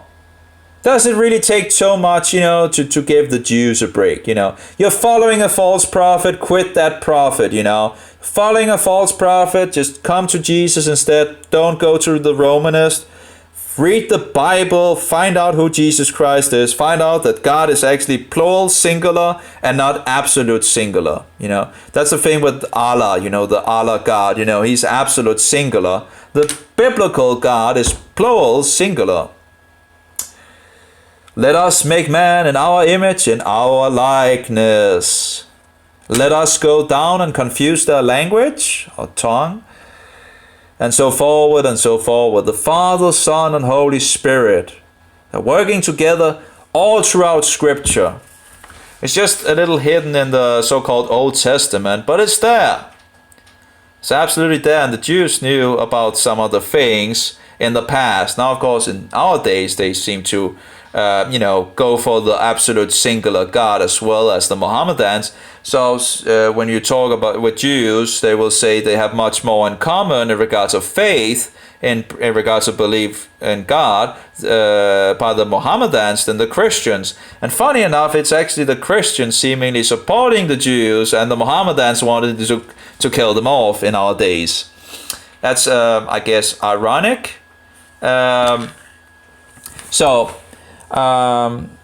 But the Bible, we see Jehovah let it rain fire and brimstone from Jehovah in the heavens down on the city of Sodom and Gomorrah. How many is there? Well, there are two, but they are one. The Father is in the Son, and the Son is in the Father. Shema Yisrael, Jehovah Eloheinu. Listen, Israel, Jehovah our gods, plural. Jehovah Echad. Jehovah is one. No, sorry. Yeah, Jehovah are one. I think it's a better translation. Are one, yeah. And then what does Jesus say? Me and my Father are one. That makes totally sense. In regards of the Shema Yisrael, Jehovah Eloheinu, Jehovah Echad. Yeah, listen Israel. Jehovah our gods, Jehovah are one. Did I get that right? Shema Israel, listen Israel, Jehovah our gods, Jehovah are one. Yeah, and Yeshua says, me and my Father are one. Good, yeah, works perfectly. Maybe because Yeshua was telling the truth, right? Maybe he knew something because he himself was God, and he always does what his Father wanted. His Father was greater than him, but his nature was still God in regards of the Son. But he always did what his Father wanted him to do. And thereby the Father is greater than him. And also Yeshua says that the one sending someone is greater than the one being sent. So the Father would be greater than the Son, right? Because it's the Father sending the Son into the world. It was him that sent the living bread into the world. And the living bread was broken, and his wine poured out for the sins of the world. So anyway, I guess that was one of my solutions anyway. The other solution is to take the Gospels, and I have written that to the Israel Defense Force and all that, a paper on it. One of the ways that they could actually help in regards of this conflict and maybe help the situation would be to take the Gospels of, I think Matthew and John would be good, two books that would be good to fix together in Arabic. And what they would do would just mass produce these books. Maybe I don't know if other books would maybe we could take the letters of John as well. I don't know, but at least the two Gospels, Matthew, and maybe Matthew is too Jewish in there. Maybe they wouldn't actually. I don't know, but it has to be, it has to be up to the reader, of course. Maybe John was actually, maybe the book of John would be a good start for newcomers, I guess, for Mohammedans. So. And John was also an apostle of Jesus Christ, or Yeshua. So take maybe John, the book of John, or maybe anyway. In any case, one of the gospels, one of the books of the gospel, because it's one gospel, four books in regards to Matthew, Mark, Luke, and John. But I think John would be, I guess, that would probably be the best book maybe to take and translate that to Arabic, or maybe it's already translated. Maybe correct some of the things in it. But I don't know Arabic. But in regards of if you use the Aramaic version of the New Testament, the name of God is still in there. I would put the name of God in there, where it needs to be. But in any case, so take this gospel and mass produce it in Arabic and put some more information in it, I guess, some good information in regards of being a Christian and all that, and following Jesus Christ and all that, and then just mass produce the book, little booklet in some sense. And every time they, throw rockets into Israel, just take a lot of airplanes, transport airplanes, fill them with the books and the Gospel of John, just fill the airplanes up, fly them over Gaza, and just let those books fly all the way, in the whole country. And yeah, they will probably burn a lot of those books. But someone might actually take the booklet, maybe hide it, read it, and find out who Jesus Christ actually is. And if you have a Christian, he might actually begin to spread the good news of Jesus Christ dying for the sins of the world and tell other Mohammedans about it. Who knows? There might be some really zealous people there that might take up the, what is it called? The fagel? I'm not sure what it's called. That are really, could become strong Christians. And they will probably burn a lot of them. Well, just fill the airplanes again and just throw out the gospel at them again. And again, the more that would, if someone would actually read it and so forward, again, you might actually convert more and more of the Mohammedans to the truth of Yeshua HaMashiach. And, another way, of course, is if you, send them water or food or something like that. Put the quotes from Yeshua on it. Love your enemy, for example. That would be a good quote. Love your enemy and love your neighbor.